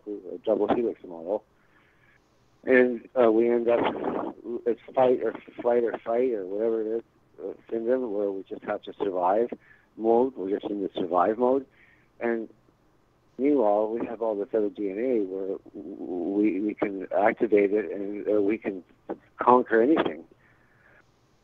And that's what they're afraid of. That's what they're afraid of. That's what all the dark ones are afraid of. They know if we wake up, they're in for so much shit. Well, they're in for so much shit anyway. They're all going to go, to some other, God knows what, some other planet, or they're going to be left with a world that's not usable, or they're just going to be left with nothing, I think, in the end. But they're afraid of us. They're more afraid of us. Yeah. Divine timing. I think everything's going to work out just as it's supposed to, and they've had their time of ruling and reigning, and I think people, as soon as they begin to wake up, and we'll see a whole different shift. Yeah. I think we're already seeing it. It's just on the cosmic scale. It's taken a lot longer than we would want, but it really is quick. But it seems like because, like you said, we only live. We're lucky if we live 75 to 100 years. So. Well, yeah, and that's just not right. Living 75 to 100 years, that's not right. There's something wrong with that, So that's just not right, and that's just what. I don't even want to get into it, but I've been trying to wake up a friend of mine the last month or so, and he just won't wake up. It's hard to wake people up. It's hard to explain things to people all the time and tell them things, but they don't. A lot of times they don't want it. They don't get it. They don't get what's going on.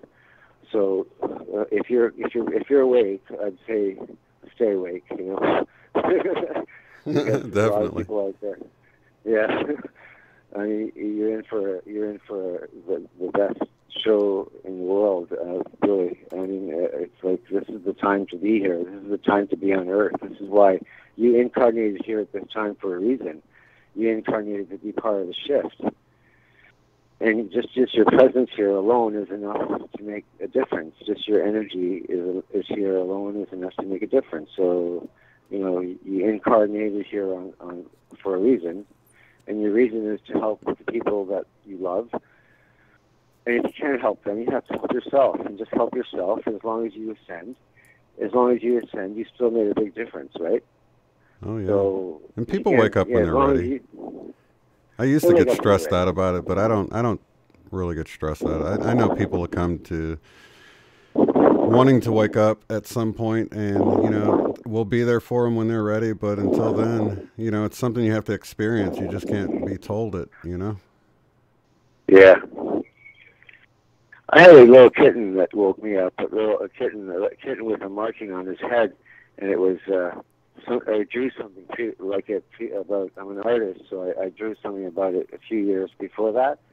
And then this kitten came into my life, and he had the exact same marking on his head. And I said, "Oh my God, this is a sign." And it was a sign, because I had drawn something exactly like that. It was sort of like a geometric shape, but it was. I can't explain it. It was sort of like a. It's sort of like a third eye. He had a diamond-shaped perfect diamond, right in the middle of his forehead, and he had like a channel on both sides, which was like a canal channel with the diamond in the middle. And I had drawn something like that with a diamond-type thing floating above the head of this. It looked sort of like an Egyptian god or something, but it was this thing floating. And when I got pieces, that was like my casting pieces. That's what he had, and I said, "Oh my God!" Like it was like exact. It was not exact, but it was pretty close. And I said, "This is bizarre." So I said, "It's amazing what God will go through just to make you wake up." Oh yeah. Make you go through all these things. Yeah, God will make you go through all these things to make you wake up. That means God loves you so much. That means God loves you so much, and He puts you through all these things just so you wake up. And all these things you didn't even have to go through, and He put you through them anyway, just so you wake up. Yeah. And you can see it. It's there. I think the law of one refers to it as catalyst that happened to us, and we can either let it push us into being more negative and more hateful, or we can take it as a sign and move to being more positive and loving. And one of the things that I've noticed is once you start noticing that these seeming coincidences aren't coincidences, and that they are a divine wake-up call and a divine sign from a higher level, the more of them you start seeing all around you. I mean, I can't go a day without seeing something around me that's letting me know that there's more going on than what we see, you know? Yeah, you have to. I have to get my guides to help me and stuff. I mean, whoever's helping me, I need them to help me all the time, because I feel I'm still only human, but I'm growing. And I mean, I'm not human, but I am human, I guess you can say. But I'm a soul. I'm a soul that's in a body that wants to ascend, that wants the whole world to ascend. You get your signs, and that's good, because that means someone's always there with you, and things are going to go your way, or maybe not, but they will go a certain way. That you're not alone. Let's put it that way. You're never alone. So I try to tell people they're never alone. Yeah, even if it feels that way at times, you're never alone. Always have help. It feels that way. Yeah. Yeah, there's always a light in the darkness, you know. There's always some kind of light in the darkness that lights up a room, there's always a light that will take over. So, and I always tell people, ask for help, you know. Don't let it get so bad. A lot of times people get so down in the dumps that they ask for help, and then they get it, and they don't realize that you didn't have to get so low before you asked for help. It was there all along, you know. Yeah, that's true. Yeah. Yeah, that's true, yeah. Yeah, the help was there. You didn't ask for it.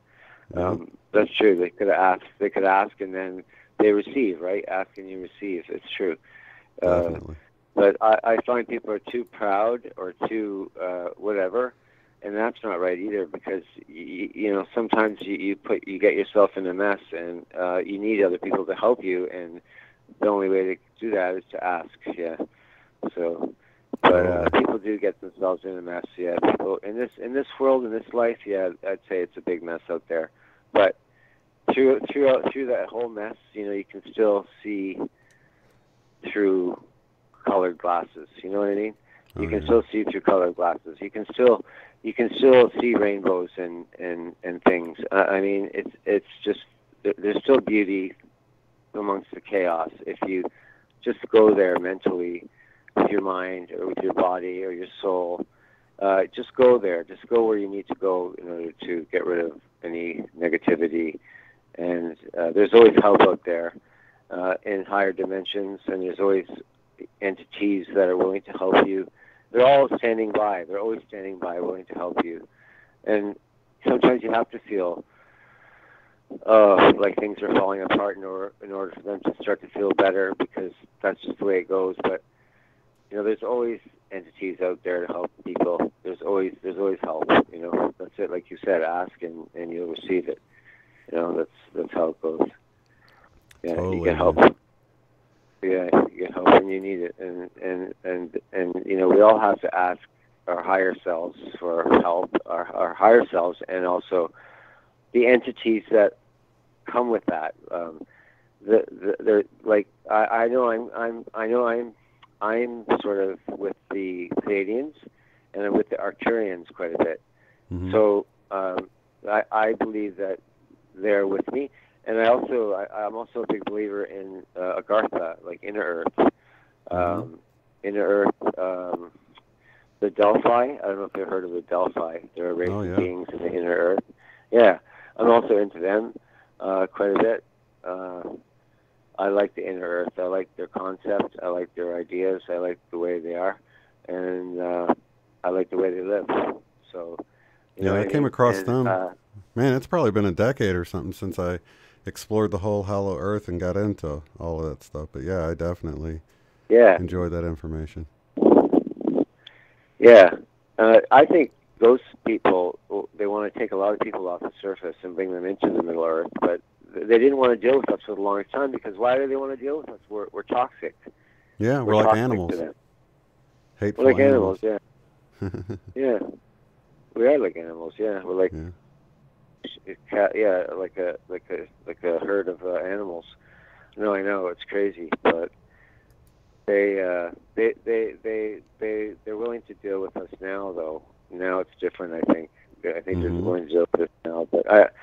I do believe that, you know, these other races, you're connected to certain races out there, whether it be the Pleiadians or Arcturians or whoever. But, you know, you have your connections and you have your higher self to help you. Your higher self always knows what's right and always what's the best decision to make. And it's just about, like you said, it's about loving each other and showing people that you care, I guess. And I mean, nobody's polite anymore. Nobody's nice anymore. People are always in a hurry, and they're always like, you know, me, and it's me, and nobody, you know, nobody cares, and it's rough. It's a tough crowd out there. Tough crowd out there. You have to be so, I don't know, but I just say that I have my own protection, and I'm going to go my own way, the best way I know how, and that's it. I believe there's a shift happening. So why would I care about what happens out there? Mm-hmm. You know, I care about what happens inside of me. I care about what I'm thinking, or what I'm doing, or what I'm thinking. You know, what's happening inside myself. Yeah. Well, ultimately, that's the only control we have. You know. And so many times it's neglected because we're looking on the external, that we don't look inside and affect what we actually can change, you know? Change, yeah. Definitely. Yeah, I find that it's everything you think. It's the law of attraction, you know. The universe puts out everything you think. I mean, you send out that to the universe. If you put out, everything's shit and bad, and I have bills to pay, and I'm never going to make it this month or whatever, that's what you're going to get. You're going to get the same thing back. But if you put out to the universe that, thank you, universe, thank you for everything. I appreciate everything so much that you've done for me so far, and I'm so grateful for everything that I have. I'm so grateful to have a roof over my head. I'm so grateful to have this food to eat. I'm even going to bless the food. I'm going to bless the food. You know why? Because you gave me the food, so I'm going to say a prayer over the food because it's holy, because it was given to me. So people are forgetting to do all sorts of things. They're forgetting to be. They're forgetting themselves. Like I people say I'm superstitious or I'm this or I'm that. Well, my mother was a white witch. My mother was a white witch. She did a white magic. And so I went into white magic myself. But white magic was all good stuff. It was all about doing good things for people. It was all about changing things around, but it was using your ability to do things in a spiritual way, not in a way where that's different to what men do. Like, sort of, I don't know. We're not followers. You know what I mean? Sort of like, I'm not a follower. I don't follow society, and I'm not a. You know, I don't care about stars or people that are, you know, Hollywood or any of that kind of nonsense. And I don't follow.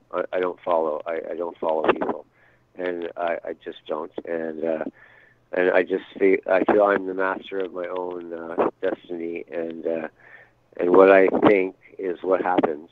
My ability to think something out could happen if you manifest it properly. So, you know, I feel I came into this life for different reasons. I didn't come here to suffer. No, but I came here for different reasons. Yeah. Totally, man. And we do all suffer. We do all suffer here, but that's not why we originally came here.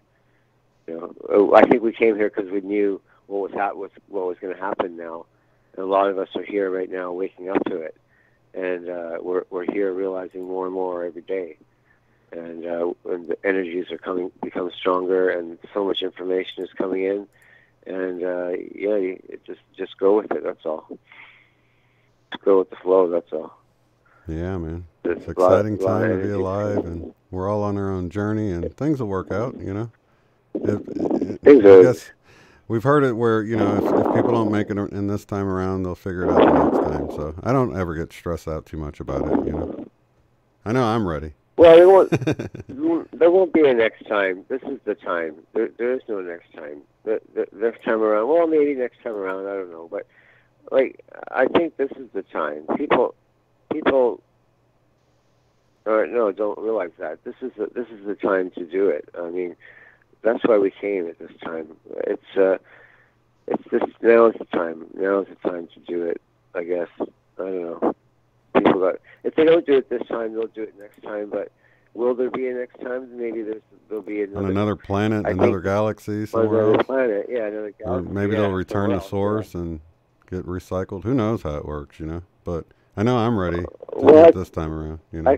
I kind of know how it works. Don't go through the matrix moon, because the moon is an artificial construct, and when you die, the Anunnaki has this system that gets you reincarnated all the time. So if you're going to pass away, make sure you say no to everything they say, because basically they want you to be born again and be recycled into another body and do it all over again, and be recycled into another matrix system. So you don't want that. You want to bypass the moon and the artificial reincarnation simulation that they have there, that is there designed to fool you into making you believe that you have to be born again, when you can just say, no, I'm not dealing with you. My decision is not to go back. I'm sorry, I made up my mind.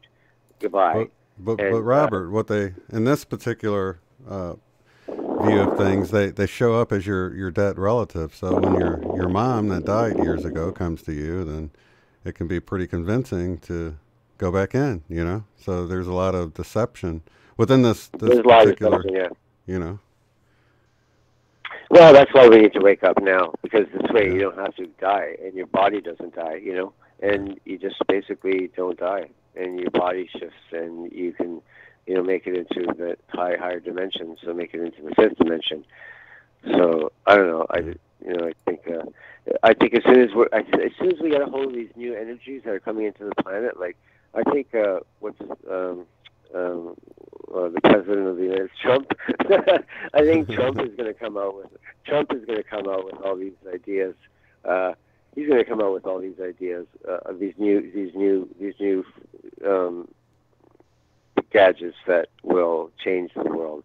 I think he's going to definitely come out with some stuff in the future that's going to blow people away, which is secret technology. But Trump is there. I know he seems like everybody hates him, but I think he's there for a reason. I think he came into this world to make a difference too, even though it doesn't seem like it. But he's not part of the dark cabal. He's his own person because he has his own money.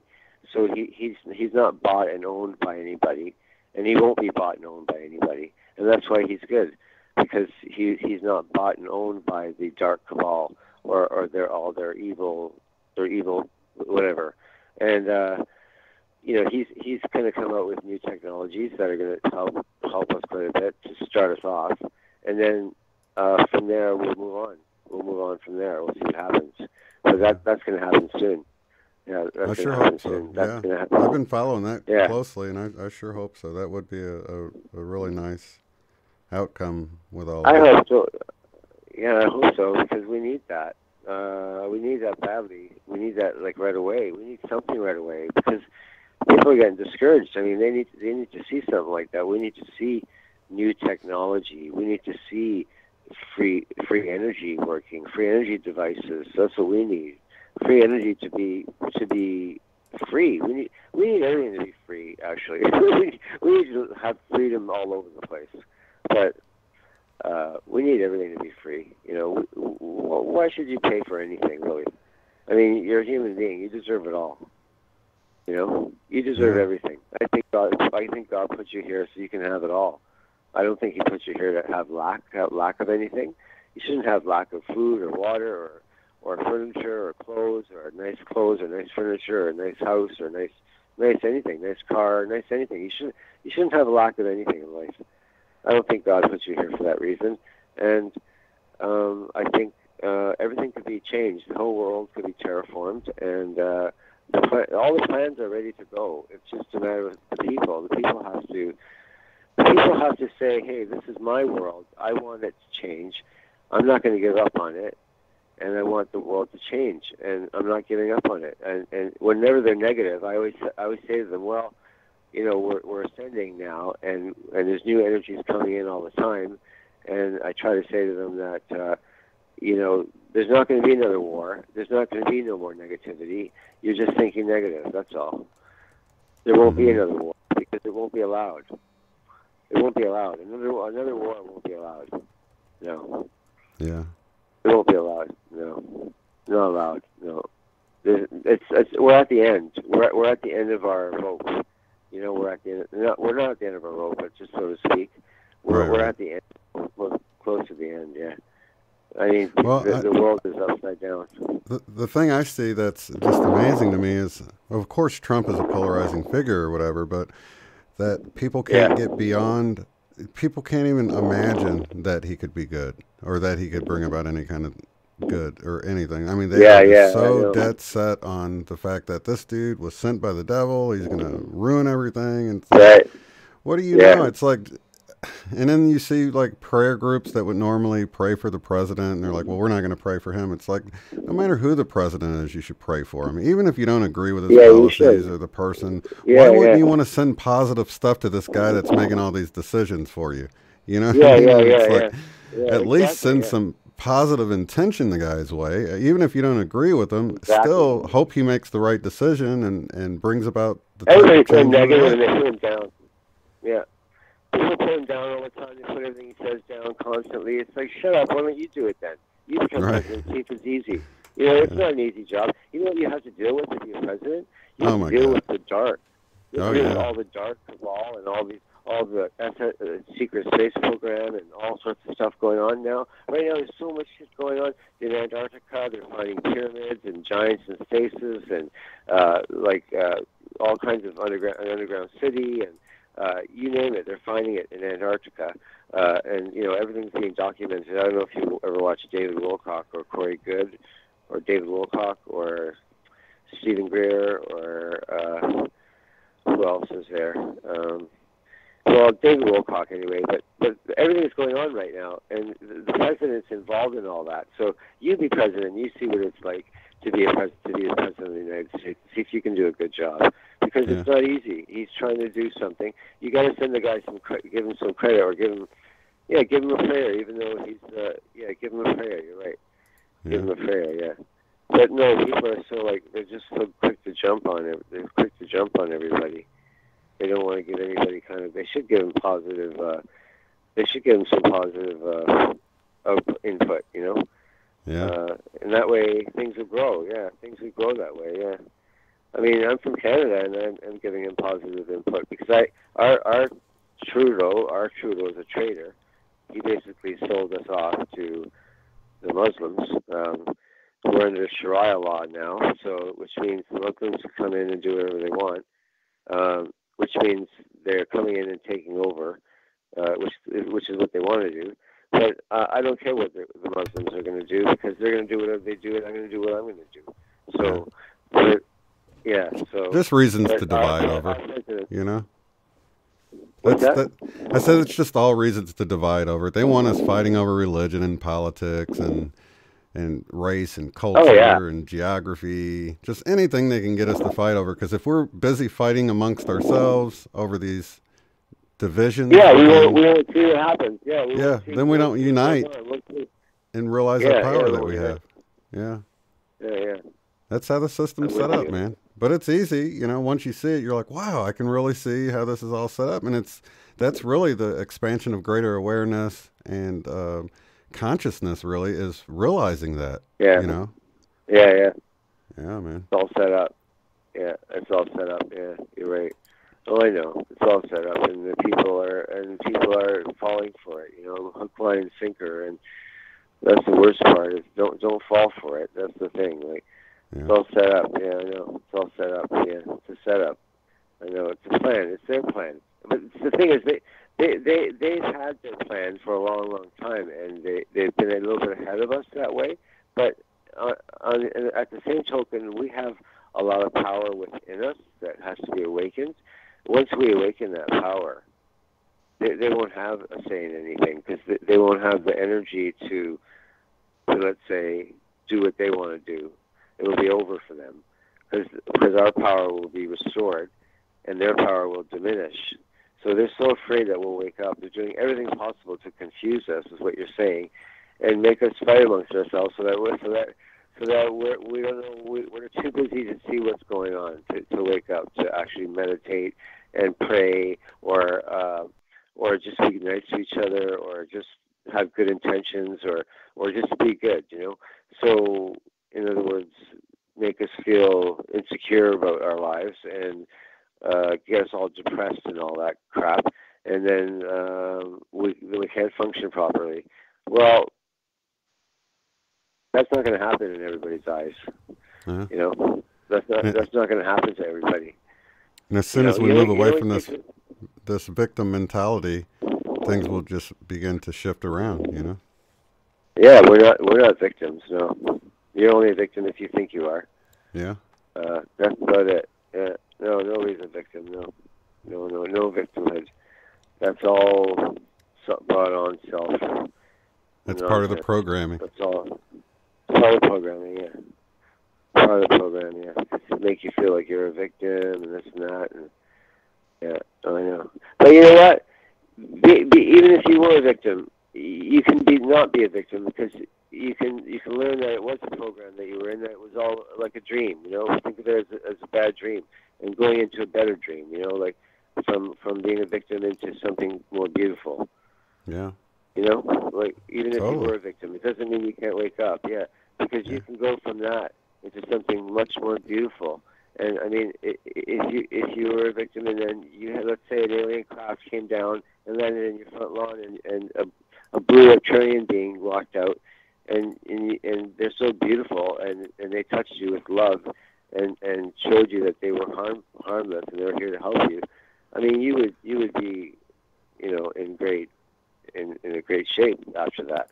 So if you're a victim, you know, even if you're a victim, you can still imagine being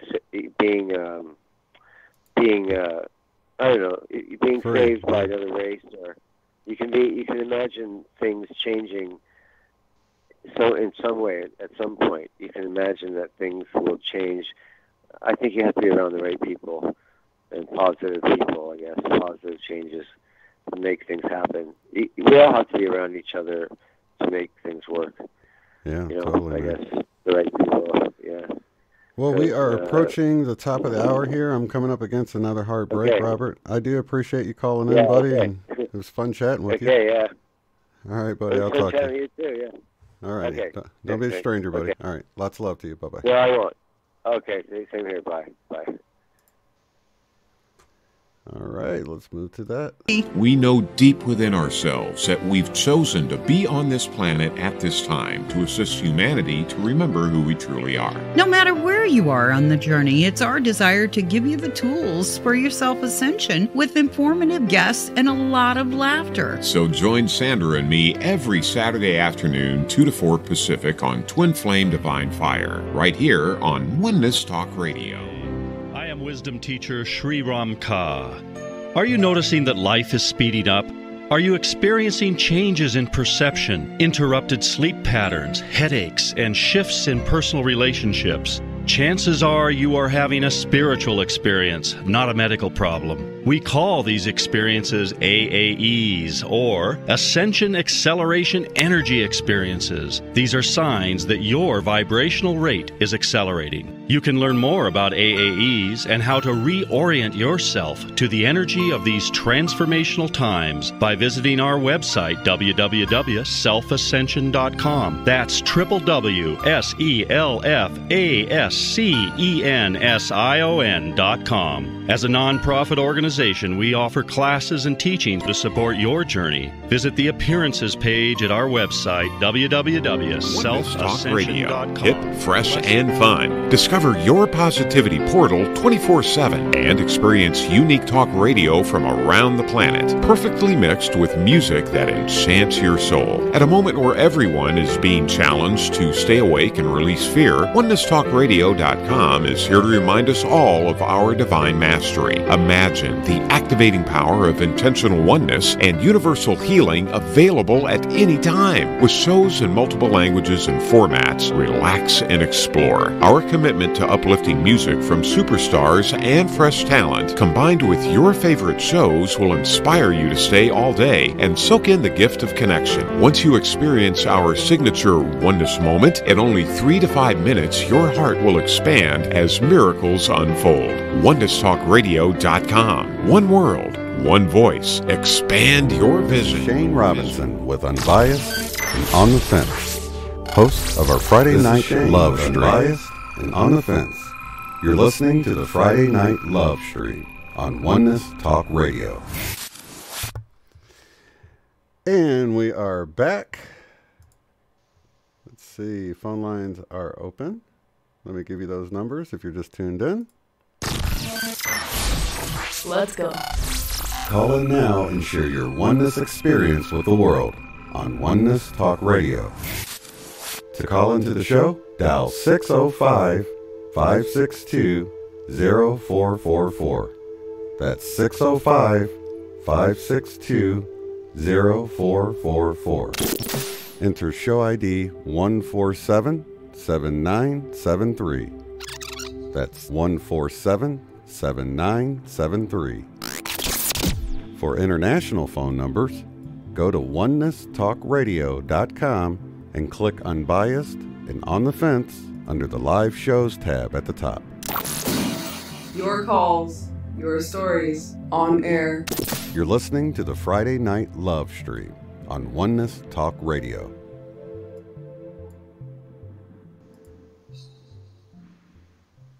Beautiful March 1st.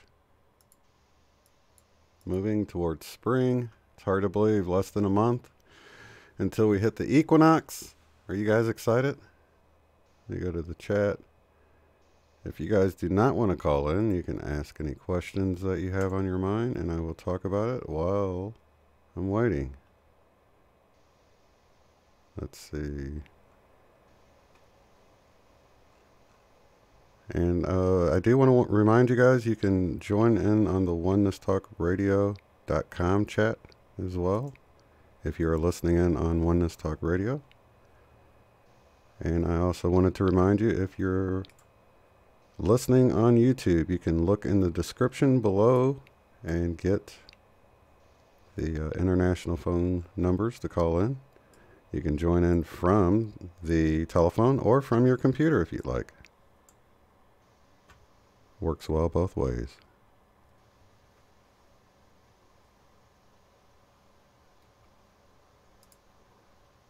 Okay, so as we were talking to Robert there, and you know, there's so many different perspectives on how things would play out, and of course I'm on the fence about it. I don't know how things are going to play out. We've never done this before. But I like to consider all things, all possibilities, of course. I love the work of Dolores Cannon, and so I've done a lot of reading with her books, and then, of course, in our own BQH session that I had with Sherry, and she actually spoke or brought in, channeled, I don't know the proper term for it, during her BQH session, a off-world being, non-terrestrial, if you will, up on a ship above. I think that was probably, what, 4 weeks ago? And this young adult woman, or I guess could have been a teenager, was explaining how they are in Earth's orbit waiting for the split, which sounds like this sort of idea that Dolores Cannon spoke of, that about there being a splitting. And the way she explained it was there was a division that was going to take place within the frequencies. And so all of this jives together with the work of Dolores Cannon, I feel like. And I even said, so some people will decide to stay in 3D and some people will decide to go to 5D. And it was like, no, it was more of a frequency match. You just sort of go with the frequency. And of course, she didn't offer a timeline.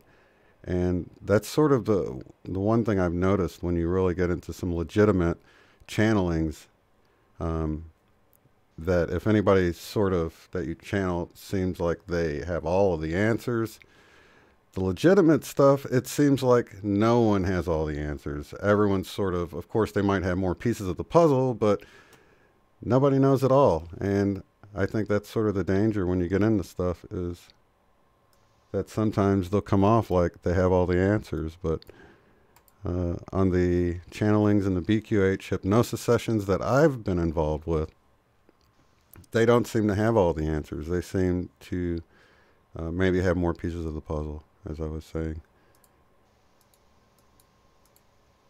So if you want to check that one out, I want to say that was maybe 4 weeks ago. I need to actually cut that out of there and make a separate video because that's so interesting.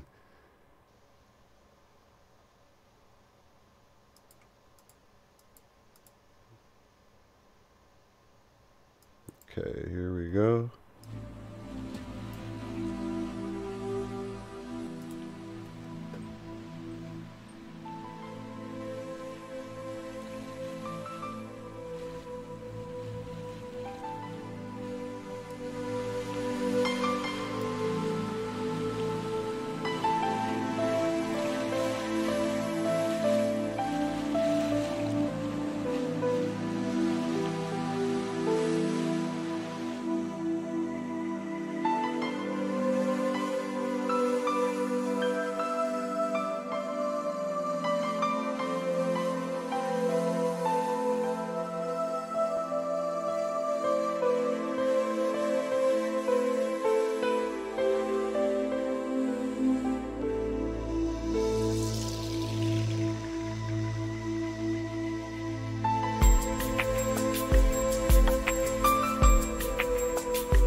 You're listening to the relaxing sounds of the Wingmakers. I love that stuff. You can actually find it online, and there are, 24 chambers? I think 24 chambers of music you can listen to. Hours and hours of music just like that, and it's supposed to be activating. I don't know, but I sure enjoy it quite a bit. See, let's see, Jen or Bob, who's going to call in? Oh, here we go. We got 541 area code. 541, you are live. Who am I talking to? Go-kart Bob, can you hear me, Shane? Yes, sir. How are you doing, Bob? There we go. Hold on, I'm hooking up. No problem, no problem. You're good. Noticed last time, I think my phone was too close to the Wi-Fi, so it was breaking up a lot. Yeah, you're like me, where you analyze it and you figure out what went wrong and fix it the next time around. That's what I did. So yeah, I had to figure out the mute button on this one. I'm like, oh my gosh, I wasn't muted on the radio station. So, oh well. Well, let me know. Me and Jesse. Sorry, go ahead. I was going to say, just let me know if it's breaking up. Okay, I will. No, you're coming through good. As of right now, you're good. So remind everybody where you're calling in. The Pacific Northwest, right? Oh, yeah, the wonderful Pacific Northwest, the great Northwest. Sasquatch country. Yeah. Is it snowing up there? What's the weather like there, Bob? Oh, yesterday we had 4 inches of snow, and today it was beautiful. It's all melted. You'd never know that there was any snow here. Mm. It was like 60 degrees today. Oh, okay. Yeah, because I looked at Biker Babe. It posted some pictures. Of course, she's up by Michigan or up by the Great Lakes, and wow, it was a lot of snow there. And I was like, oh my gosh, I would have been creating tunnels out through there and snow forts. And I was a kid last time it snowed that much, so I'm going back to my childhood. But man, we had a blast when it snowed that much. We got off of school. And then, of course, my dad had the snow blower, and he would like clean off the driveway and throw even more snow into the yard. And we spend half the day creating these snow forts, and then, lob snowballs, try to get it into each other's snow fort and get the other person, or build igloos or whatever. But it was a lot of fun. I love the snow. Oh yeah, me too. I'm like a kid. I love to build igloos and snowmen, snow castles. Yeah, me too, man. But of course, I don't get it we don't get that much down here in Tulsa. When I was in St. Louis, that's when we got all the snow. That's where I grew up. Yeah, well, we don't get, where I live in Oregon is only 200 feet elevation. So it's in the bottom of the valley floor, they call it. Oh. And so if we get snow here, it's pretty rare, Up in the mountains, it's always snowing around us. Mm-hmm. Everything kind of blows down into the bowl of it, huh? Yeah, well, when we get a storm big enough to cover the valley floor, then we know it's big. Yeah. Covering everything. So how long have you lived in that area, Bob? Oh, most of my life. I was born in Southern California, and we moved up to Oregon when I was about 10 years old, and lived my whole life here. So is the weather different than... What changes have you seen in the weather? Are things pretty much how they always are for you, or are they different? Oh no, I've noticed for the last several years. Well, number one, I've got grapes in my backyard, so I've been growing these grapes for like 40 years and taking care of them. And every year, I notice, usually it's around February you trim them, and they're usually ready around October. I noticed them starting to get mature and ready sooner. Mm-hmm. And the next year, it'd be like September. to be ready. And then there's some years where even August had to cut them down because they're ready. Right. 3 months early.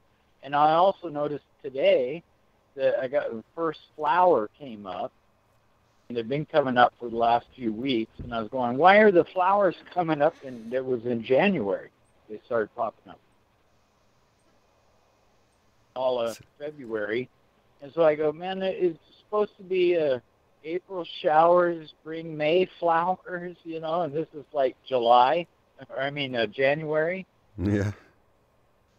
And I go, so yeah, I've noticed the seasons, things like that, trees blooming sooner, flowers popping up sooner, the whole cycles being a little ahead of time.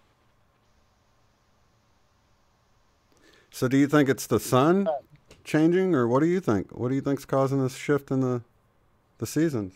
No, I mean, maybe it's our calendar. You know, our calendar just might not be right. So, or, do you think it's a Mandela effect, maybe? Oh, I don't know. I don't know if that's related or not. It's so hard to tell these days, isn't it? Yeah, it is. I mean, everything seems goofy. Like the pink clouds and stuff. I've always had a camera in my life, and I used to take pictures of things. Nothing. I wasn't a camera buff or anything, but I just kept one with me all the time in my truck, just in case anything. You know, I see something, see a deer running down the road. Oh, I'll take a picture of it. You know, stuff like that. But I used to live in Central Oregon, too, in Bend. And the sunsets over there are always beautiful. And I took some pictures that were really red. Yeah. You know, just bright red, purple, and that deep purple, burgundy, and red colors. And I remember yellows and orange. But I don't remember any pink, you know, like we've seen lately. And now, do you think that has anything to do with what they're spraying? That'd be my guess. That I think it's something in the atmosphere. You know, either whatever they're spraying is causing, you know, a change in color, a change in the atmosphere. See, that's a logical answer. You know? Yeah. But with, you know, and I like to think that I'm pretty logical, if not like, you know, Mandela effects. I don't take them all to heart right away. A lot of things have been around before, you know, like the thinker statue or things like that. But with so many of them, all of a sudden with just this onslaught of them, that's what makes it an eye-opener. Yeah, I agree. Yeah, and it's there's little a lot of things times like that, you know, or like song lyrics, getting those wrong. People do that all the time. Yeah. Not something that's uncommon. It's not something with any proof either. Yeah. But I just watched a good video yesterday of some guy. Gosh, it's in my history. I'm sure I could post it. And the way he explained it, I mean, he showed some evidence for some. God, it's my darn memory so bad. I might have seen the video. What was the main thing about? Well, I think I pretty much try to stick to just new videos. I don't watch too many old stuff. I really always check dates on stuff. Yeah. So it's, you know, either just came out yesterday or within the last week. But he's a gosh, how do I describe him? Plain guy, but seems fairly intelligent and got a nice apartment. He's sitting on a couch, and he seems a little nerdish, you know. Oh, the guy that was talking about reading? Well, I think the title was Scoffers. Scoffers of the Mandela Effect. For those people who don't believe in the Mandela Effect. Right, I think that's the title. They don't believe the Mandela Effect is real. Mm-hmm. Anyways, and he's just real calm-mannered and stuff, and just explains it and then provides a lot of truth. And it was a lot longer video than I thought. It went for probably 45 minutes. Mm-hmm. And it was compelling evidence. So I think I watched the beginning of that one that you're talking about. A lot of times I'll watch them at 2 times speed because I have so much to watch and so little time to do it. But I'm pretty sure I saw that one because he was talking about comments of people asking him if he's reading, why does he sound like a robot, and he made a joke about being a drone or something like that. Was that the one or no? No, I don't think so. Oh, maybe this not. Guy was just sitting on a couch in an apartment. Yeah, I was looking through my history to see if I could find it, but gosh, look at all these videos. And you know what they've done now?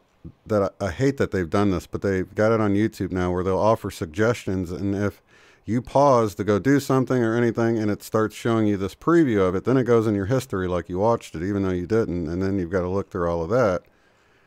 So it's just a real pain. I wish there's probably a way to turn it off, but I haven't figured it out yet. But I know.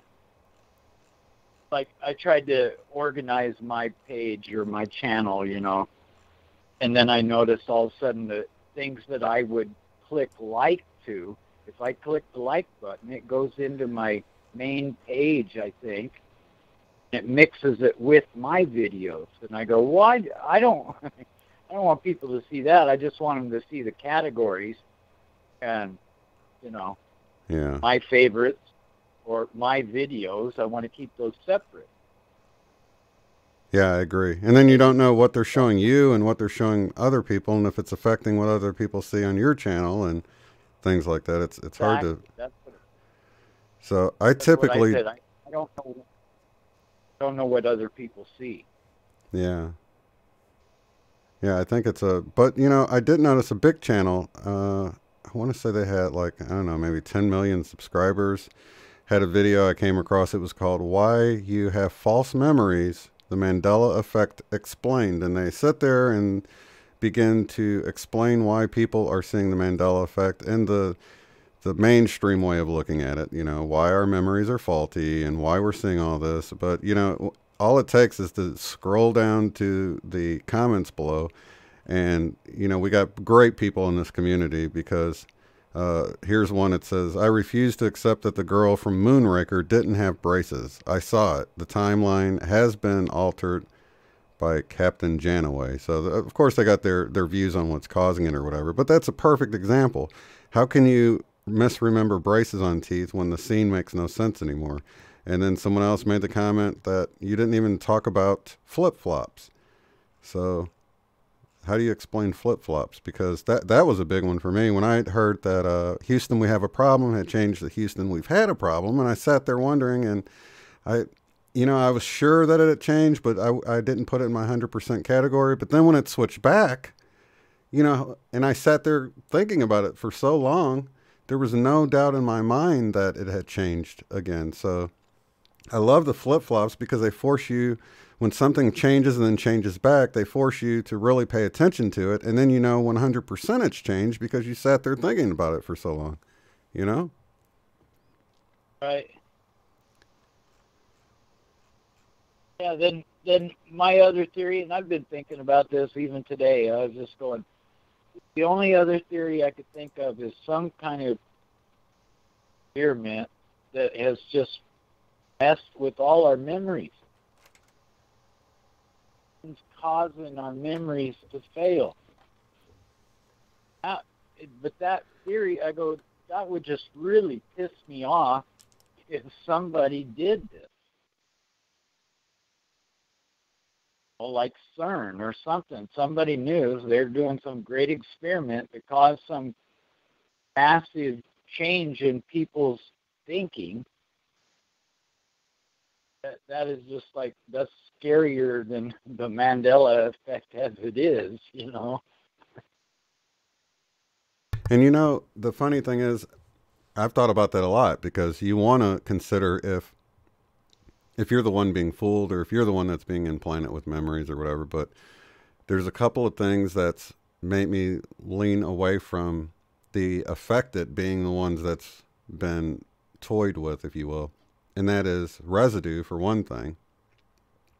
And the other thing would be, it's much easier to say things are as they've always been than it is to remember the way things used to be, along with so many other people, and then having the residual proofs to support those memories as well, you know? And I think we've seen it time and time again where it might not be good proof for someone who doesn't believe in the Mandela effect. They'll just say, oh, that's why people are confused.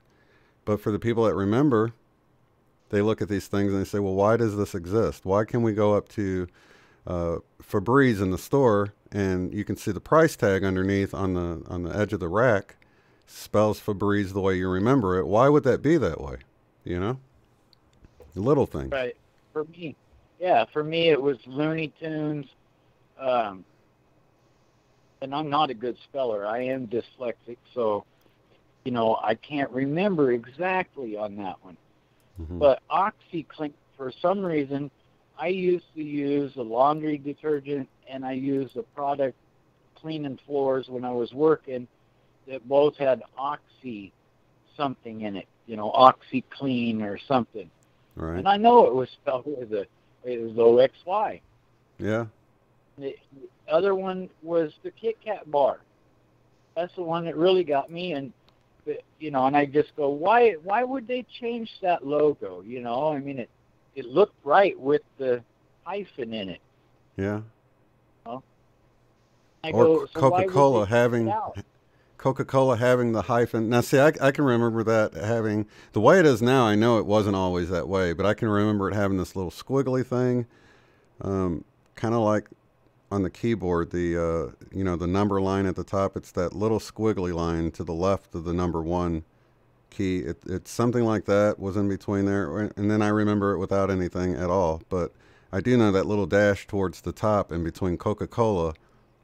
You know, when you look at an old rusty Coca-Cola sign from the 70s and it has it in there, I'm like, wait a minute, this wasn't like that growing up, you know. Right, and it's things like that. I remember them changing their logo. Mm-hmm. I remember them changing stuff, you know, and I knew that that's a marketing thing that they do. Yeah. So that's what hard to, you know, remember. Well, and there's so many little subtle things like the Ford emblem. I had a Ford car. I had a Volkswagen once too. Yeah, that's a huge one for me. Yeah, they're so hard to remember. The Volkswagen one, I really tried hard at that because I rebuilt the engine in it. I blew up my engine and I rebuilt it. And so the engine has a shroud in the back, you know, for the fan, and it has that emblem on the shroud, kind of stamped in the metal, has the Volkswagen emblem. And so I remember painting that because I'm real meticulous when I do stuff. And I took all this stuff apart and I clean it and I paint it and I make it all pretty. And so when you open the hood, you know, hey, look at this motor. Mm-hmm. And it's just a car guy, you know, in me. Oh, yeah, I know. But I painted it all black with gold accent. Painted the intake manifold gold. I painted something else gold on it, like the alternator or something, or maybe the flywheel. And I painted that emblem gold. So I had to mask it off, and it was a tedious job, right? I had to sit there and really study that emblem. Yeah. I do not remember a line in the middle, that it was like an X, but I also noticed, and I think this is from doing that it's not a perfect X. The V on top does not line up with the letter on the bottom, with the W on the bottom. It's not a straight line like an X. It's slightly off. You're saying that's how it is now, or that's how it was before? Well, that's how I remember it. Oh, okay. Yeah, I can't be sure about that. All I'm absolutely sure of is that there was no line in between, because I felt just a few years ago when I saw that logo, I'm like, oh my gosh, I've lived my whole life never realizing that's a V and a W. How is that possible? And I was blown away that I'm like, man, they should have added that line, a lot sooner. But now you look at history and it's always had the line. I'm like, no way, because I had no idea it was a V and a W. So there's no way it was there. Yeah. Well, like I say, I wish I had a picture of it. Yeah. I've said that a million times about stuff.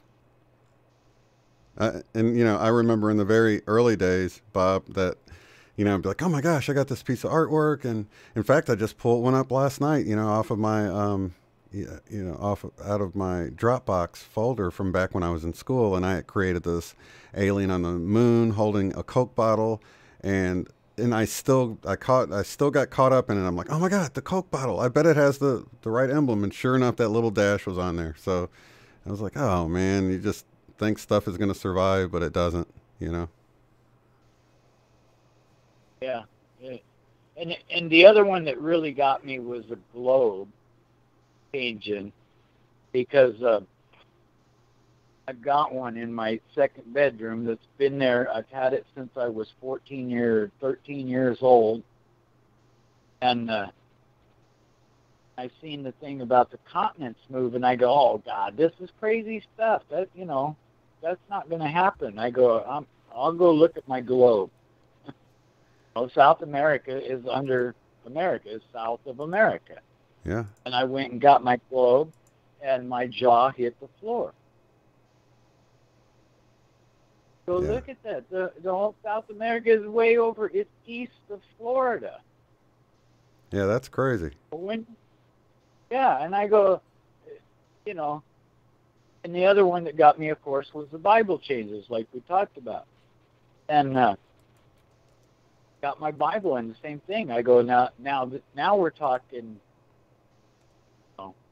heavy stuff. You just can't deny it. Mm-hmm. But what's causing it? That's the question.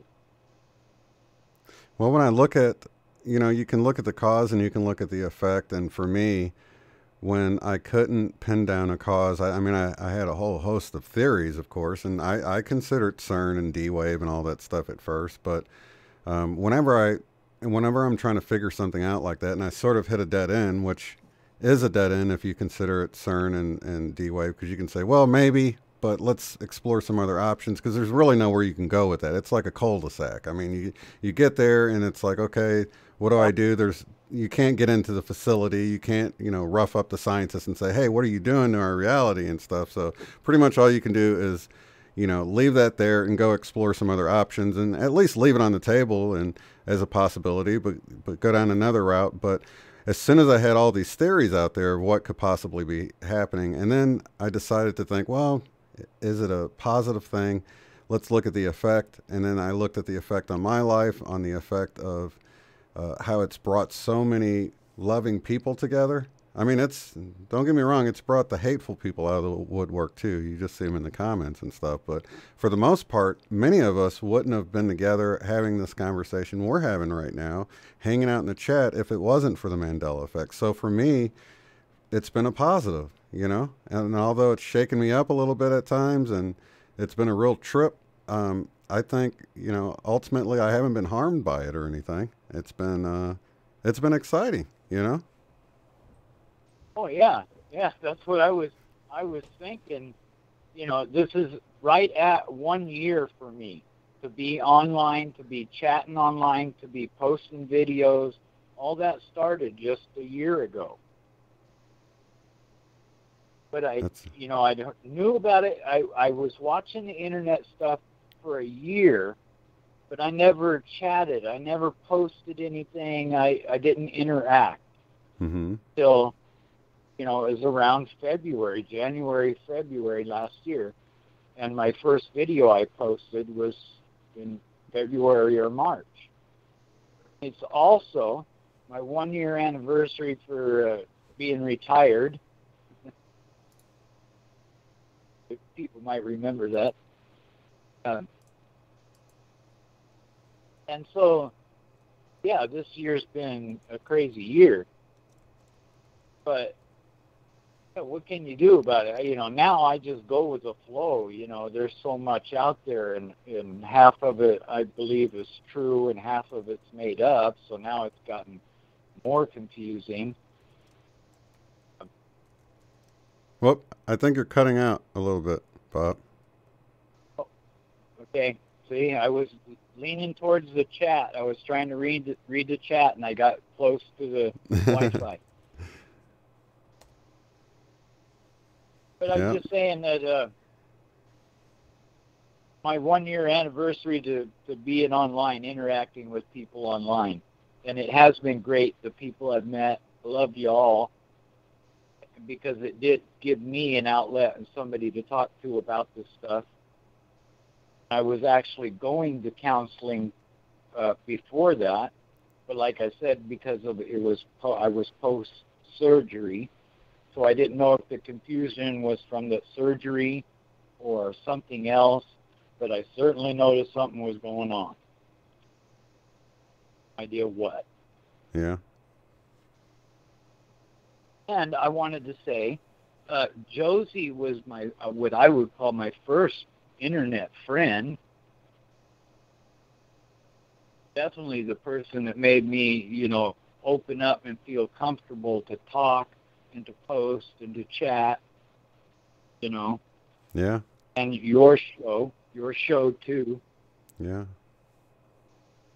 And Jose left already, but I would have loved for her to hear that, just to encourage her, because, you know, it's just nice to hear. Actually, April's asking, what were you going to say about alcohol? Not me. Oh, okay. maybe. No, I don't drink. Yeah. Okay. Yeah. Me neither, really. I used to play pool and drink, you know, beer all the time. I had my guys' night out, pool night, and drink beer. But about 40 years old, I quit. So I realized that I didn't really like the taste of it. Yeah, alcohol never really has been a thing for me. I never really... Oh, yeah, bottom line is I lost a lot of friends to alcohol. Yeah. So that's another reason. Yeah, I've often wondered how alcohol could be legal and marijuana not, because you just don't see all the plethora of problems with marijuana that you see with alcohol. Of course, there's always a risk of abuse like anything, but, you know, you just... Right. I don't know. It's just, it seems like if one were to be illegal, it would definitely be alcohol over marijuana, you know? Well, yeah. Well, I don't want to go down that channel. No, I was just saying that, you know, you hear about all the people that die from alcohol and just the disease of alcoholism or whatever, and it's just so much more serious than... Anyway, from my experience of seeing people, it's more of a problem. Yeah, I heard a little saying, as if you don't quit by the time you're 40, you'll be dead by the time you're 50. Hmm. That's true. And like I said, I've lost like 5 major best friends from high school and that kind of stuff. Like I said, living in the same town for a long time, you know, a lot of people went to school. We got 2 high schools. I everybody. And, at least acquaintance-wise, you know. Oh, did you hear about Jim? You know, oh, yeah, he, you know, died. And start dropping off, you know. Mm-hmm. He knew that they drank every day of their lives. So yeah, I'm definitely anti-alcohol. Yeah, yeah, and there's people I've known that just man, it really ate their brain up to the point where, I don't know, it's like, even though they quit, it's like they're just gone. I've seen some really bad cases where even after they've quit, they're just, sitting in a chair, not really knowing what's going on and having to have help on just to do anything, and all due to alcohol. Yeah, that's one of my good friends. I taught him, he'd come over to my house and I'm not here, and I'd catch him on the back porch stealing my cans. I had things stolen out of my garage and stuff, tools and stuff. You can't help but suspect him because he wouldn't work. He was just lazy, and he just wanted to get money for beer all the time. That's all he thought about. And, finally, one time, I was over 50 years old, and I finally punched him out. Felt good. For a minute, you didn't feel bad later? Well, because they talk so stupid. They just want to argue about everything. He's just telling me, Bob, you know what your problem is? You ain't got nothing. You ain't married. You got an old house, an old car. And I go, listen to you, buddy. I go, you're living in the back of a van with a fucking dog. You're telling me I ain't got nothing. I go, they just argue about stupid stuff like that. Yeah, it's like the alcohol's talking, Yeah, and then he come at me, gets loud and into a big argument, and just wants to start a fight. And I finally, usually I just push him away, tell him go, get in your car and leave. And finally, I just hauled off and hit him.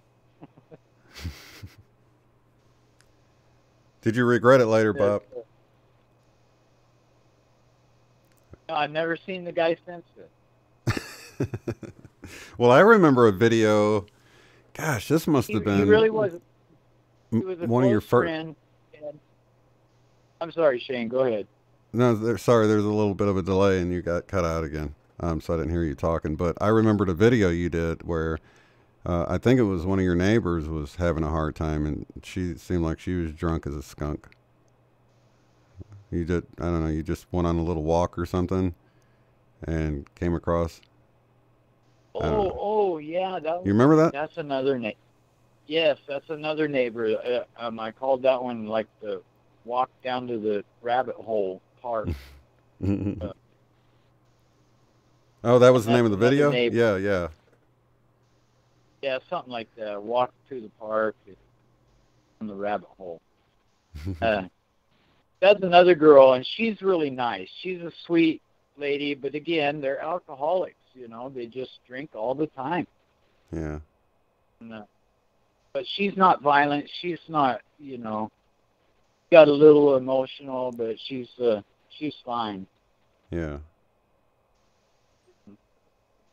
Yeah, it seemed like she was dealing with a lot. I wasn't feeling judgmental towards her. I felt sorry for having to deal with whatever she was dealing with, and then a lot of people will use alcohol to help them through and all that stuff. But gosh, there's a lot of hurting people that do turn to alcohol or drugs or whatever, Yeah,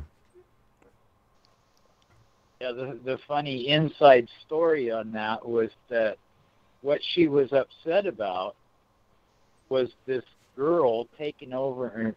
It's her brother's girlfriend. Brother's probably 45, 50 years old, going out with a 29, 30-ish year old. Mm-hmm. That girl that she's talking about, she's all pissed off and wants to get her out of my house because she's destroying our family, is one of my old girlfriend's daughters. That's right. I remember you saying that now.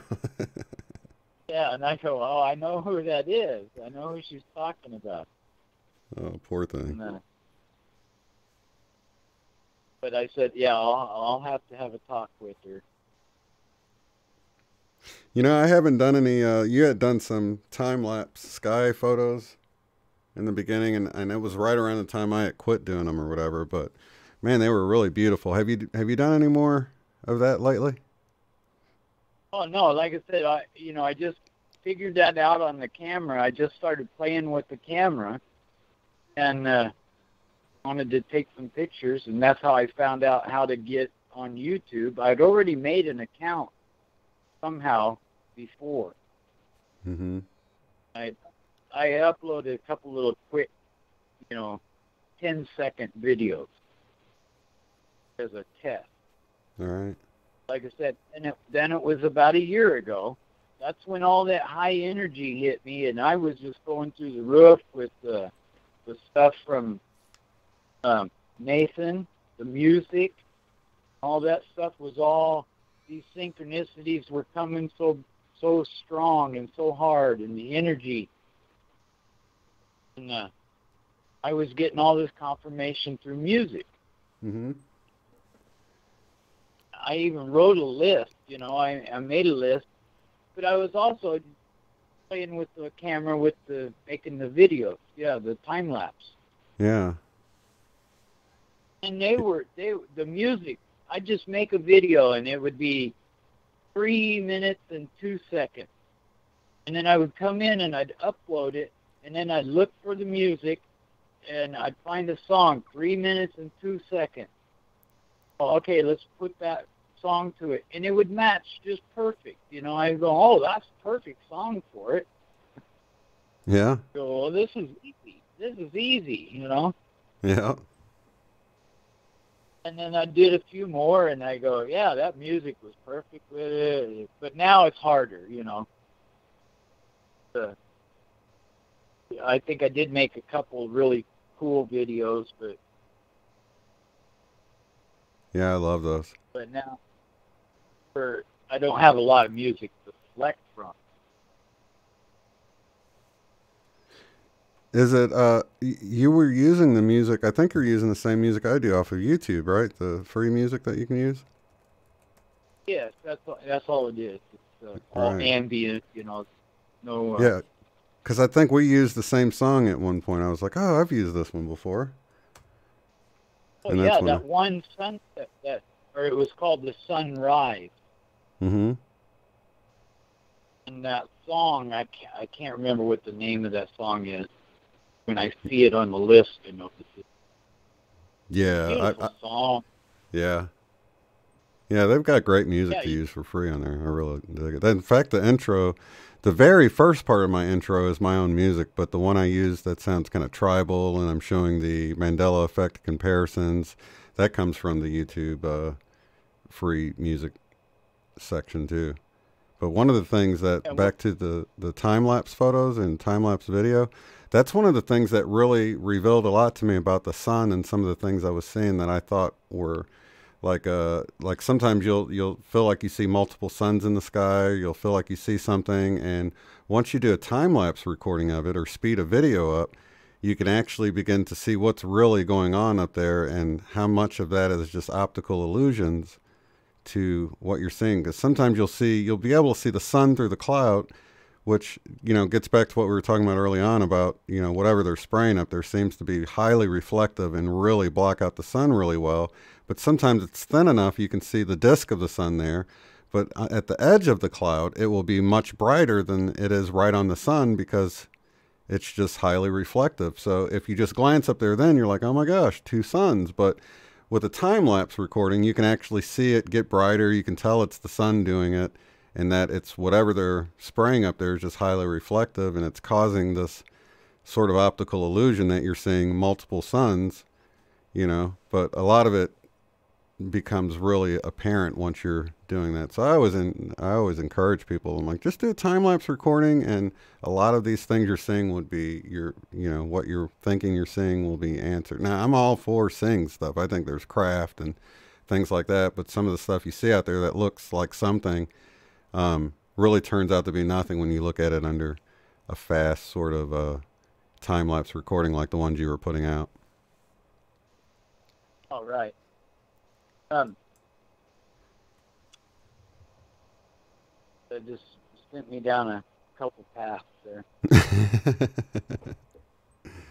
Yeah, I'm waiting for it to warm up, man. I want to get back out there again, set the camera up, and start recording something. And it doesn't take long to get gigs and gigs and gigs of video footage. And oh my goodness, I've got so many pictures. I've lost footage within my footage. Like I captured these white. I thought they were birds at the time, or I would have been more careful about not losing it. But I thought it was these really high altitude white birds flying. And I zoomed in on them with the camera, but I had so many sky videos that I never could find it. So I've got something pretty cool somewhere, and I can't even find it. It could be like a fleet of UFOs for all I know, but I can't get back to even investigate and check out the footage because I've got so much of it to look through. But it'll turn up when it's supposed to, I guess.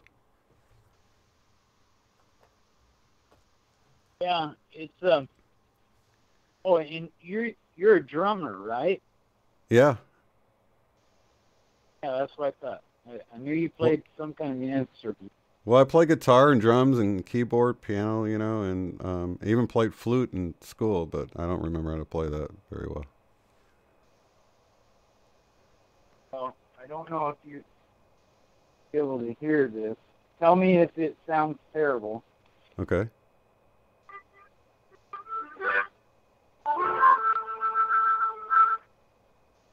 Hear that? Yeah, is that a harmonica?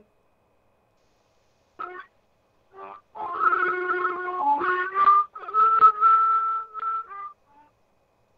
they're so old I can't play it. or I'm so old I can't play it. Playing the blues, I like it. Or blowing harp like they say down in the South. That's wild. It almost comes through sounding like a violin at first, but the notes being played, I can tell it's a harmonica.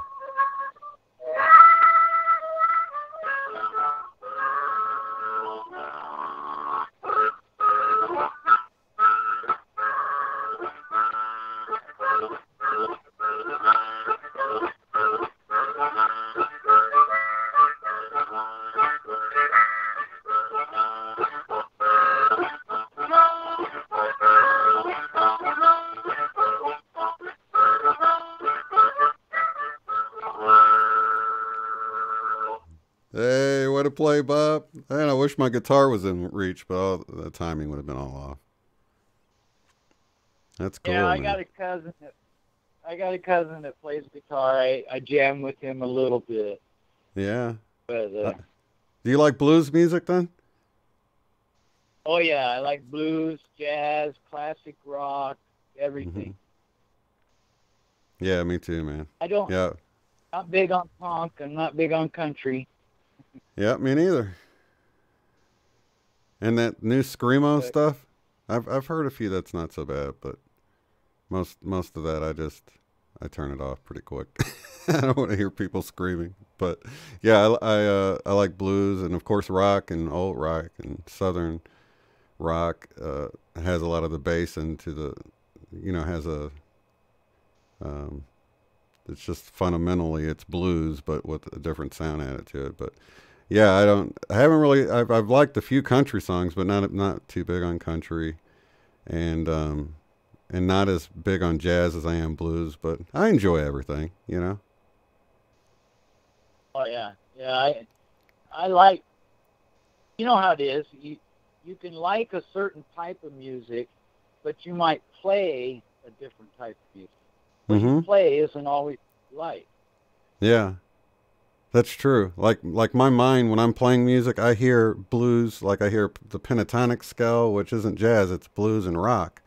And so all of my guitar playing, my playing by ear, if you will, is all rooted in the blues or the pentatonic scale, rock and blues, and so it's more difficult for me. But that's why I enjoy people like John Mayer. I'll go play his music because he's more rooted in jazz. He's kind of the flip side of the coin for me. So it's really interesting to go and try to hear things the way he hears things. I just enjoy music in general. Art and music are my thing. Right. That's cool. That's the thing, why people remember lyrics, even though we get them wrong sometimes. Yeah. There's a lot of people who sing songs, and you got to remember the words. And I think that's why, you know, we have the residue that survives, because it's got to be in the realm of the consciousness, I think, for residue to be created for the most part, you know. It seems to be the introduction of the, 432 hertz. I think it's 432, not 430.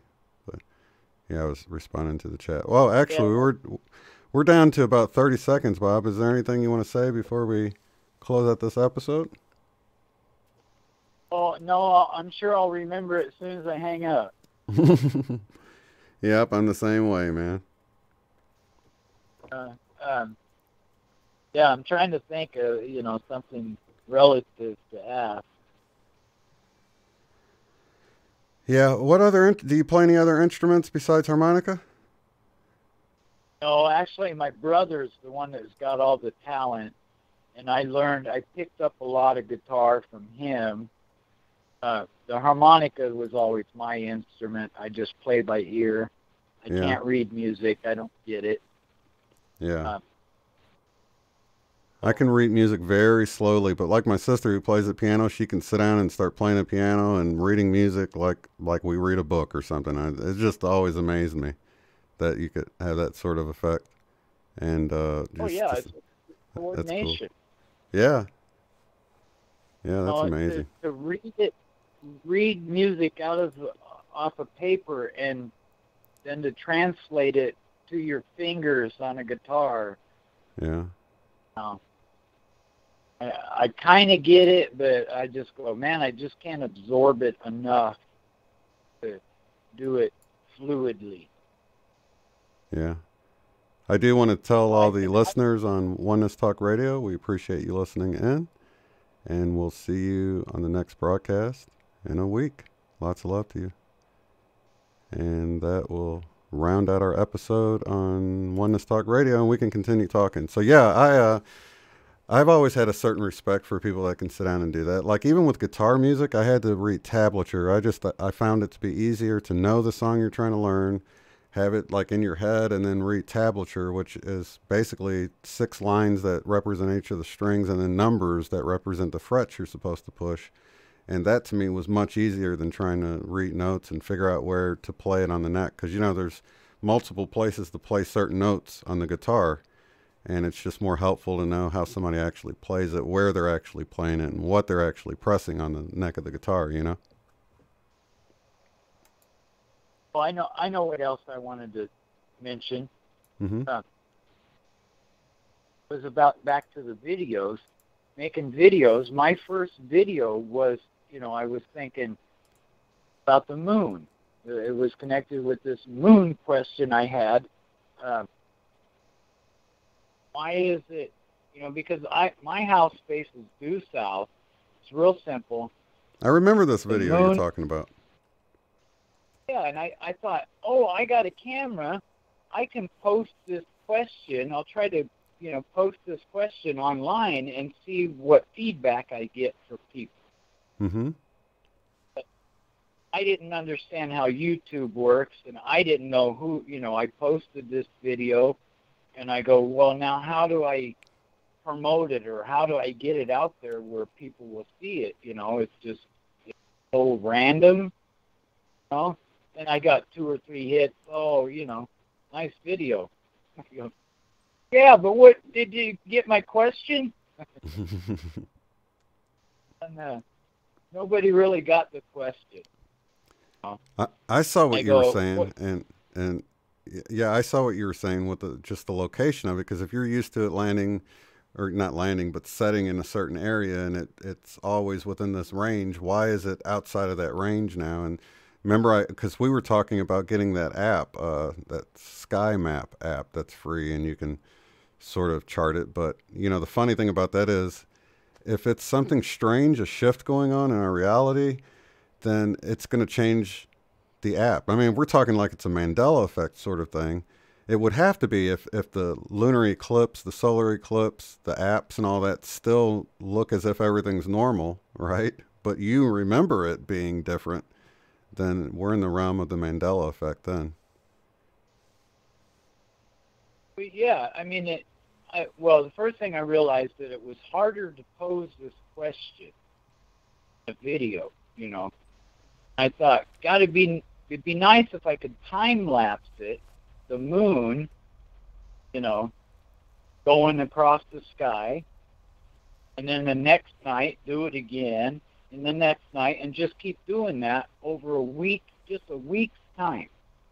Right. What you would notice is that arc, the path, the moon follows this arc just like the sun, goes across the sky. But the weird thing was that the next night, it'd be like an inch higher. Mm-hmm. Inch higher. This arc, it just going higher and higher each night till it gets almost straight overhead, where it's going straight over the top from east to west, like the sun. Mm-hmm. And it Wait, it just starts cut out. down. It just cut out. What did you say? Like what? Oh, I was saying, and then the next night, it starts going back down again. Mm-hmm. So over a 2-week period, you see this, this path keeps changing. But there isn't any diagrams or any explanations of how the moon goes around the Earth. It doesn't explain that path change. Yeah, because it shouldn't be going back and forth. That's what's confusing about it. It shouldn't. Yeah, there should be some kind of natural progression. Yeah, so it's on a 7-year cycle, and I'm going, it's on a goddamn 2-week cycle. Right. But where I live, it's too cloudy. I can't film it, and my camera won't film the moon at night. And, so anyways, I could, never figure it out. Why it's doing that. I thought that the Earth was wobbling. That would cause the path to change. Yeah. But if the Earth was wobbling, then the sun also would change. Exactly. The sun stays constant. Its path only changes, over the spring, fall, summer, spring, fall, and winter. And that takes a year cycle. Right. And of course I'm going to. And of course the moon is on a month cycle that it's as far as the phases of the moon anyway. And then the path of the moon, which is what you're actually referring to, would definitely be affected by a wobble. I mean, that's actually the best thing. But then you're right. It would definitely affect the sun as well. So that's strange. But did you really? The sun's so bright. Did you watch it as closely as the moon? Oh well, say that again. Did you watch the sun as closely as you were watching the moon, since it's kind of harder to, pay attention to the sun with it being so bright? Oh, well, yeah, but it's, like I said, its path doesn't wobble. It doesn't change. It comes up at the same angle. Let's say if you draw an arch across the sky, the path of the sun, and it'll go up about, at its highest point, it's about 45 degrees above the horizon. Mm-hmm. Right? Okay, and the moon, when it comes up, it's only about 35 degrees. It's a little bit lower than the sun. Okay, but then the next night, like I said, then it'll be at 40 degrees, and it'll go up to, and it goes up to 60, 70, 80 degrees. That's Yeah. That's more than 45 degree change. Yeah. Which is huge. That's a lot. Yeah, that's huge. Yeah. So that so all diagrams should show the moon going around the Earth and it should just be wobbling, you know, this day. On the 15th, it's over here, you know, it's going around here, and then on the 14th, it's going around there, and then by the, you know, I mean, the 15th, 16th, 17th, 18th, to the end of the month, it'll be back down low. Yeah. But no diagrams show that. Right, and I think, I think a lot of that has to do with the ecliptic, and the sun seems to follow the ecliptic, where the moon sort of has its own orbit that's not even with the planets and all of that. I mean, it can be close to it, but it doesn't seem to follow it like the sun does, and you do get these weird anomalies with its path because of it having a different orbit around the Earth. So yeah, I've been puzzled by this for a long time, but I'm with you. I don't get it. It's hard to tell because you're on the Earth. From the perspective of the Earth, it's going to be a little messed up, I think. April's wanting me to go back to asking you, you had made a comment about CERN and maybe acid or something affecting our memories, or CERN affecting our memories, and something else. Was it acid? She thought maybe it was acid. I don't know. What was it you were saying about CERN and our memories as it relates to the Mandela effect? Oh, that I think that could be a possibility.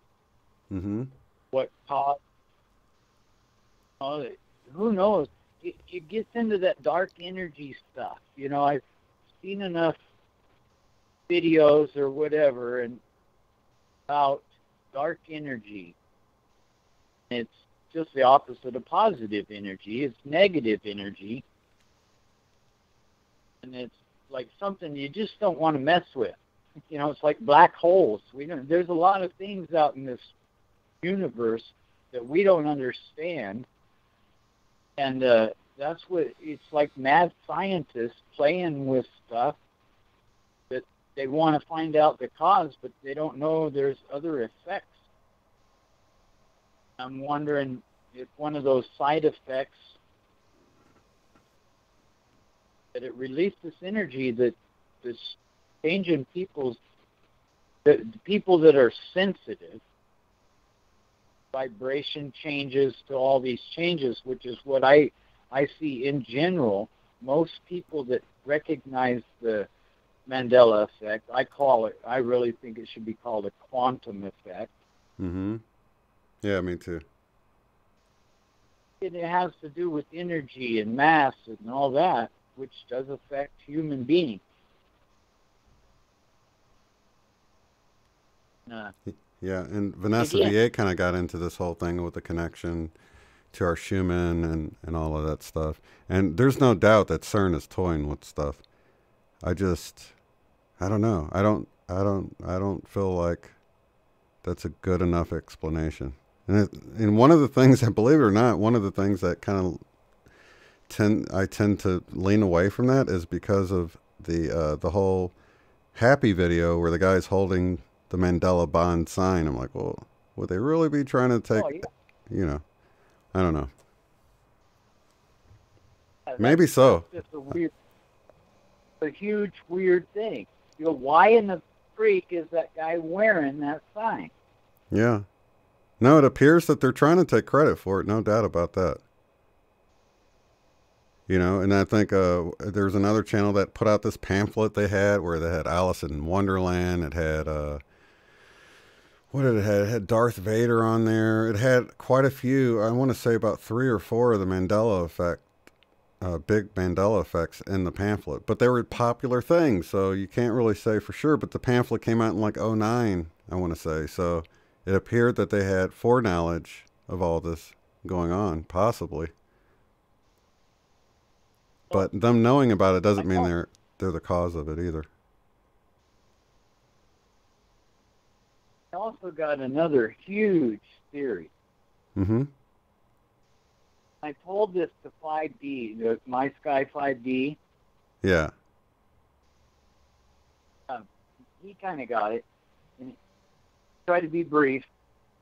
This was really strange. What science has just realized how to copy DNA digitally, to make digital copies of DNA. Mm-hmm. So now imagine, and they can copy your DNA through retinal scans, all done digitally. So they can make a digital. All you got to do is be in front of a camera, and now science can make a digital copy of you without you even knowing. Right. Okay, so let's say some major catastrophe happened to the world. Yeah. An asteroid came and blew it all up. But somebody, some scientist, had made a copy of everybody in the world. Mm-hmm. Already got a digital copy. And sometime in the far, far future, somebody came and found this like black box with all this DNA of this Earth world. Yeah.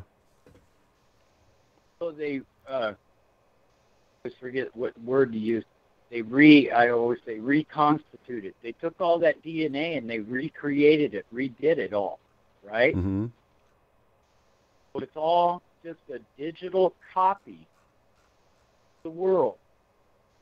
Everybody in it. Guess what? That's where we are. Yeah. Did you think of this, or have you heard this theory going around? Oh, I came up with this theory when I heard about them being able to copy DNA digitally. Oh. Yeah, because early on, there was a whistleblower that said this is exactly what had happened.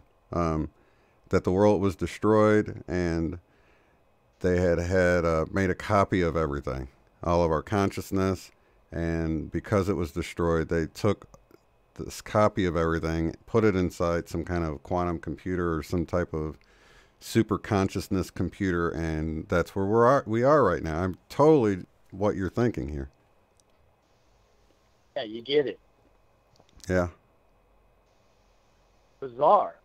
Yeah. Bizarre, And the funny thing is, I think, that's not far from the truth, but I think we were already in it. I don't think something happened and we went inside of it. I think we exist outside of this reality, and we've always been inside of this hologram of deception, as the Wingmakers call it, or this projection, holographic projection that we find ourselves in, because there's too many things that I think, whether it's the maximum speed light is supposed to travel, quantum entanglement, the double slit experiment, all of these things can be answered real easily if you consider us being in some type of simulation.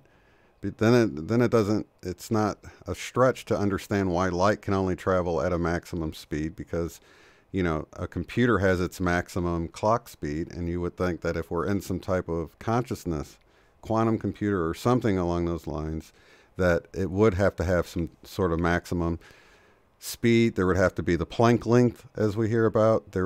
Quantum entanglement wouldn't be a mystery anymore, because you would understand how everything's still connected through the matrix, rather than, it appears that they're still reacting to each other through the spooky action at a distance, but they are still connected through the matrix. So all of the anomalies within science can be answered by this very proposition you're bringing up here,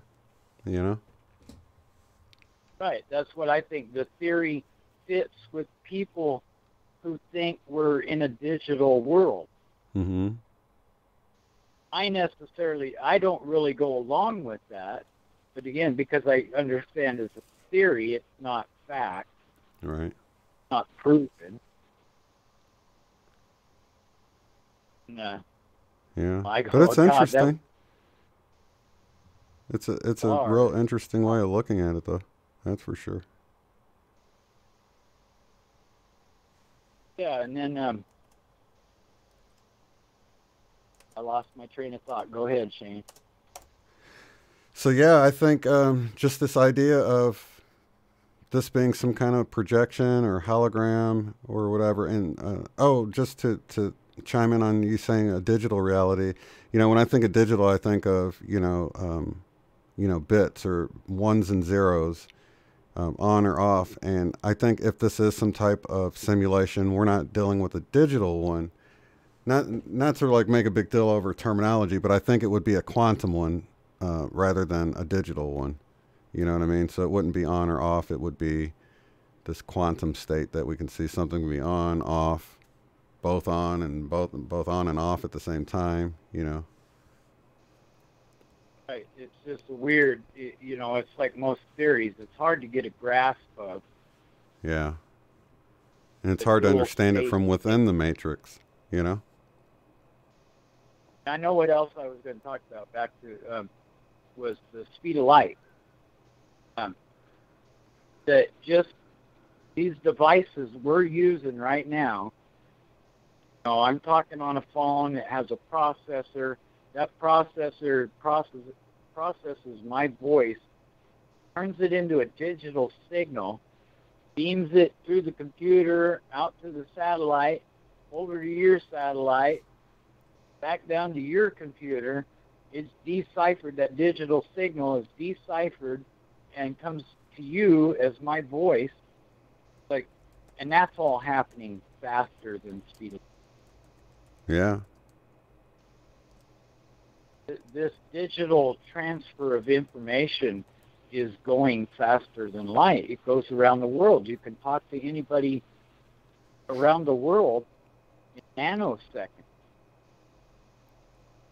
Yeah, well, the thing is, light's pretty fast. I mean, it'll go around the planet, I think, what do they say, 100th of a second or something like that? So, yeah.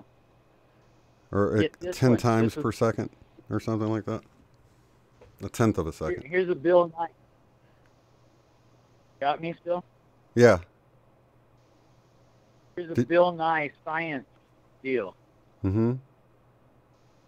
The speed of light is actually pretty slow. Mm-hmm. I mean, we think of, we know it's fast, right? It's the super fast thing we can think of. But in the realm of the universe, what it takes that light to go from the sun to the earth, what takes 6 minutes or something? Yeah. Yeah, 6 to 8 minutes, depending on the orbit we're in. Yeah. Yeah. Well, for that light to go to another solar system, it takes hours and hours and hours. Yeah. That's why, like, the closest thing we can go to is light years away, meaning that traveling at the speed of light, it would take you years to get there. Oh, right. It would take longer than your lifetime. Yeah. To get to Andromeda. So it's like, what's the point of traveling at the speed of light? You would never get there. Well, here's the anomaly in that, Bob, that I find really interesting. So if you are traveling at the speed of light, it wouldn't feel like it took as long for you because time would begin to slow down, So, and that's another thing that points to this whole thing about us being in a simulation. Why is there a relationship between time and space? Why does time change as we move faster and faster? Why does time slow down the faster we move? You know what I mean? And why is there that connection there? That's, I think, another hint at this whole simulation theory. Right. I mean, it gets into all this weird science stuff that we don't really understand. Yeah. The smart guys. You got Einstein. He drew the Earth as like floating on a blanket, right? Mm-hmm. And the Earth, as it goes around, it bends that time space around it. Mm-hmm. So it definitely has to have an effect. They're saying they're connected somehow. What does it affect? Question. Like you're saying, how does it affect time? How does time speed up or slow down because of your motion? It gets into that simple E equals mc squared. Energy and mass, when it's in motion, is different than when it's not in motion. Right. And we never experience that. We experience it with sound, so you'll hear the car horn as they're driving by, right? But when it comes to light and speed and movement, the speed that we can travel at, even if we're in a jet or something like that, is so negligible compared to the speed of light that we don't experience this time anomaly that we're talking about, because you just got to go so fast. And even at the speed of a bullet, you're just still not able, that's, you know, a minute fraction of an amount of what the speed of light is. Right. So again, it's that perspective thing. From our point of view, the speed of light is fast, but from the universe's point of view, it just creeps along. Yeah. It's just that it shows how massive the universe is. And it's, to me, what I thought of years ago is just simply that man is not meant to go out into space. Mm-hmm. Our bodies, our human bodies, are not conducive to being in space for very long. You know, maybe a year or two, but that's going to alter a lot of things in your body. Yeah. I have a feeling we can't survive off of the planet. I think our human instruments, our bodies, I think they need the earth. I think we're connected more than they lead us to believe. I think we're sort of required. They might be able to come up with like an artificial Schumann resonance or something on a craft that would sustain life, but I think we're connected with the planet, and we need it, at least in our human instruments we do, you know? That's kind of my thought where I'm at, but I don't know. See, so all that science, what does it prove? It proves that what the Bible says is true. It proves that God put us here, that we are connected to this earth, just like you said, and we can't go. We can't go away. And the idea of living on another planet, or, you know, I don't think is a possibility. Because I think it would take. God. Yeah, you kind of cut out a little bit, but yeah, I would say that you would have to adapt to, like, we might be able to seed another planet like Mars, and then whatever's born there, if you will, would adapt to whatever Mars Schumann frequency is, and or whatever. But I think we would have some weird. I think we're so connected. When I look into the Schumann and how we're connected with the Earth, we're like, our heart energy and all of that stuff is directly connected with the cosmic energy comes into the sun, the solar energy comes into the earth energy is connected with us, and we're just all connected in that way. So it's strange to me to imagine going to another planet and not having to deal with some type of transformation for our bodies to be able to live on another planet. You know what I mean? Yeah, and that's what I say, you know, where does the real answer always come from? The answer is always in the Bible. You know, people can reject it, they can not believe it or whatever, and it might be spoken metaphorically, like you know, we were talking about last time, using those words that have meaning, but might be metaphors for something else. Mm-hmm. But the Bible will explain, you know, it's just like the story of Enoch about how God cast the fallen angels out to the stars and chained them to the stars. I go, well, isn't that kind of our condition? Aren't we chained to this star? Huh? Yeah. We're you know, that's, and it gets back into the original state, you know, of how God created the world. We know, according to the book, that this isn't the natural state, that everything changed when man fell, just like the angels.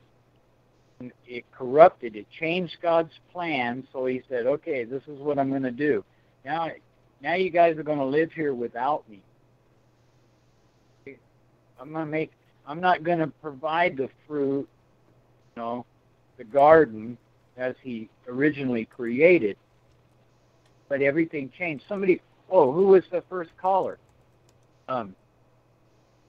After Jose was Robert. Robert. He was saying, why does man not live very long? Yeah. We should live 1,000 years. Well, the only place we get the idea that we should live 1,000 years comes from what? The Bible. Yeah. So, I chatted and said that God changed that to 120 years after Noah's flood. Again, it was part of the punishment. People don't like this. Well, I think the problem with it is that when you say God changed it, and then you look up to the original and it says Jehovah, and then people recognize, like I talked about in the whole Sam trick or treat video, that you can find in the Gnostic text that Jehovah was actually Yaldabaoth or Yahweh or an archon, and then you realize that there's different ways you can interpret what you're talking about. I think that's where people might have issues with it. So it's not so much the creator of all that shortened the lives of humankind, but who has set himself up to be God, if you believe that's God, Jehovah God, or if you believe it's creator God of all. So I think there's a distinction, especially if you look at the teachings of Jesus, between who Yahweh and Jehovah is, and who which Jesus called the devil in John 8, with who the creator of all is, who Jesus called Father. So I think there's a deeper knowledge that you can get into when you really get into actually translating the text. So I think that's where I would have an issue with it anyway. Yeah, well, you know what the word Hova means? There is a Hebrew word called Hova. Mm-hmm. Look up the concordance. It means ruin and mischief. That's why I go, why do people call God Jehovah? The first part is his name. The second part is the attribute. Mm-hmm. The first part is Yah. Y-H-A, or Y-A-H. But in Greek, it's with a J. J-E-H or J-A-H. Again, this is spelling. It's translation to English. But what does the word mean? God's name has a meaning. You miss out on. When they call him Jehovah, they're calling him the God of ruin and mischief. I go, why? And then, but here's the kicker, is that on the same page, you look up Hova, there's also a word Hava, H-A-V-A-H.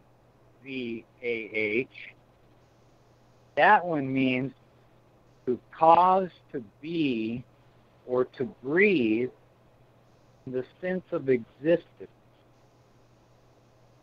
Causes everything to be. That's what the word Hava means. I go, so why isn't he called Yahweh? That fits with the tetragrammaton. I can't say that word.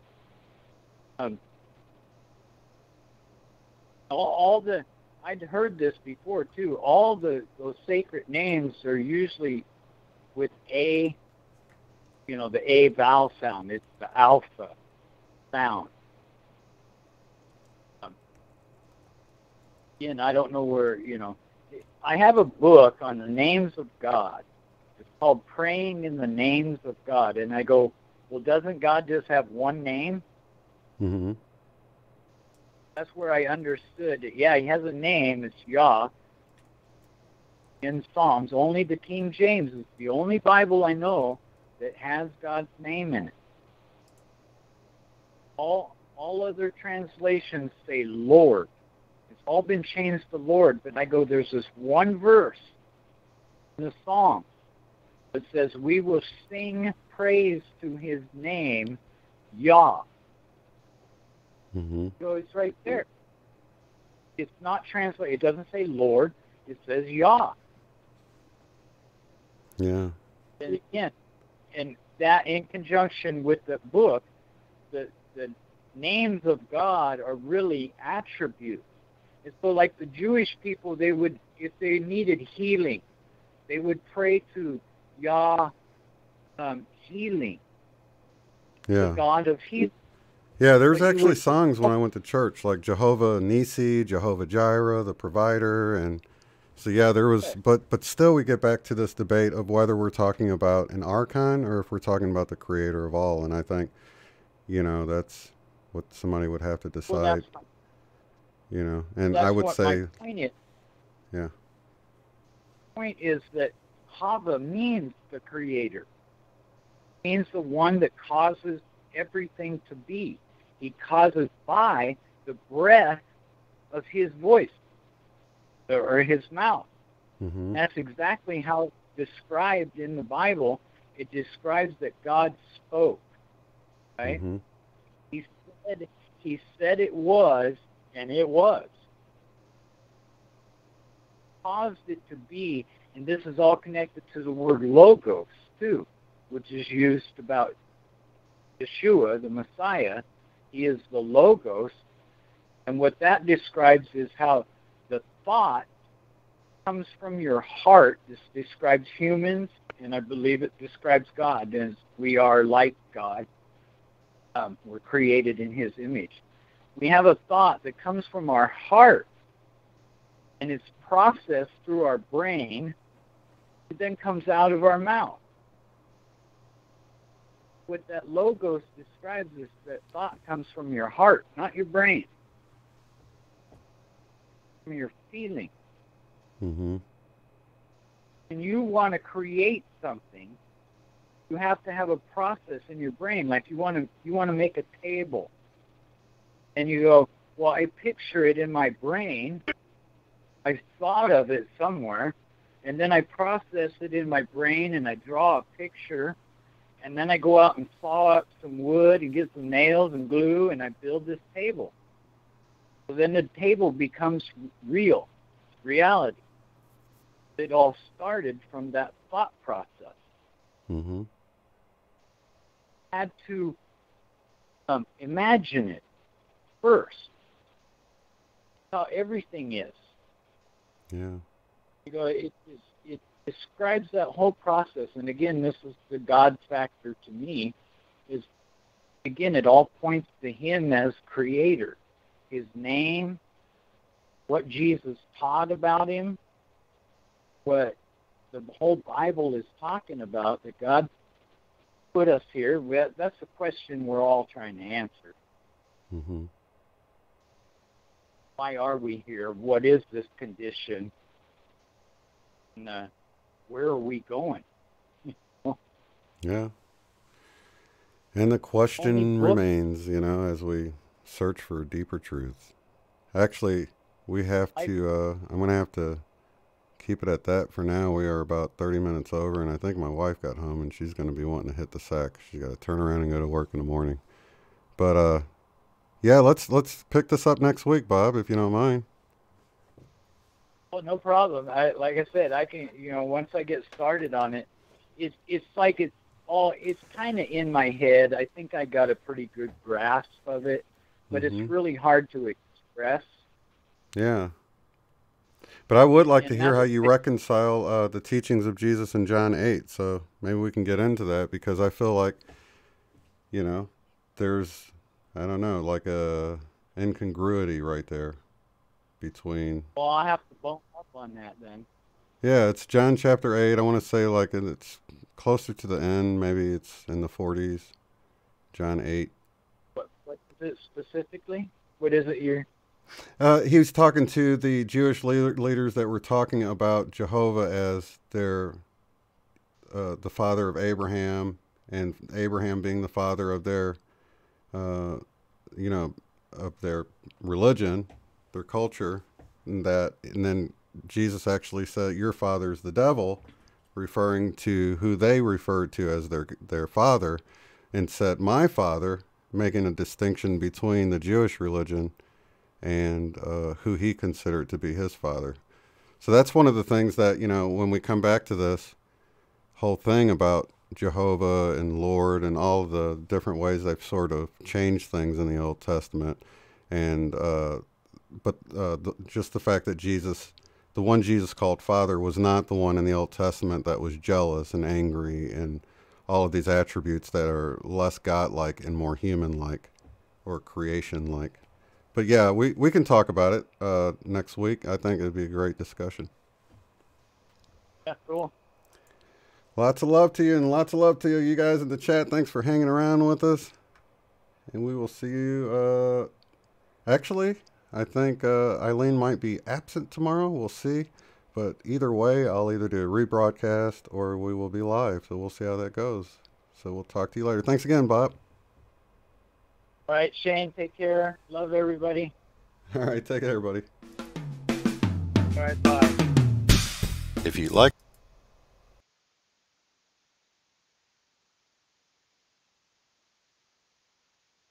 Your line has been disconnected by the moderator.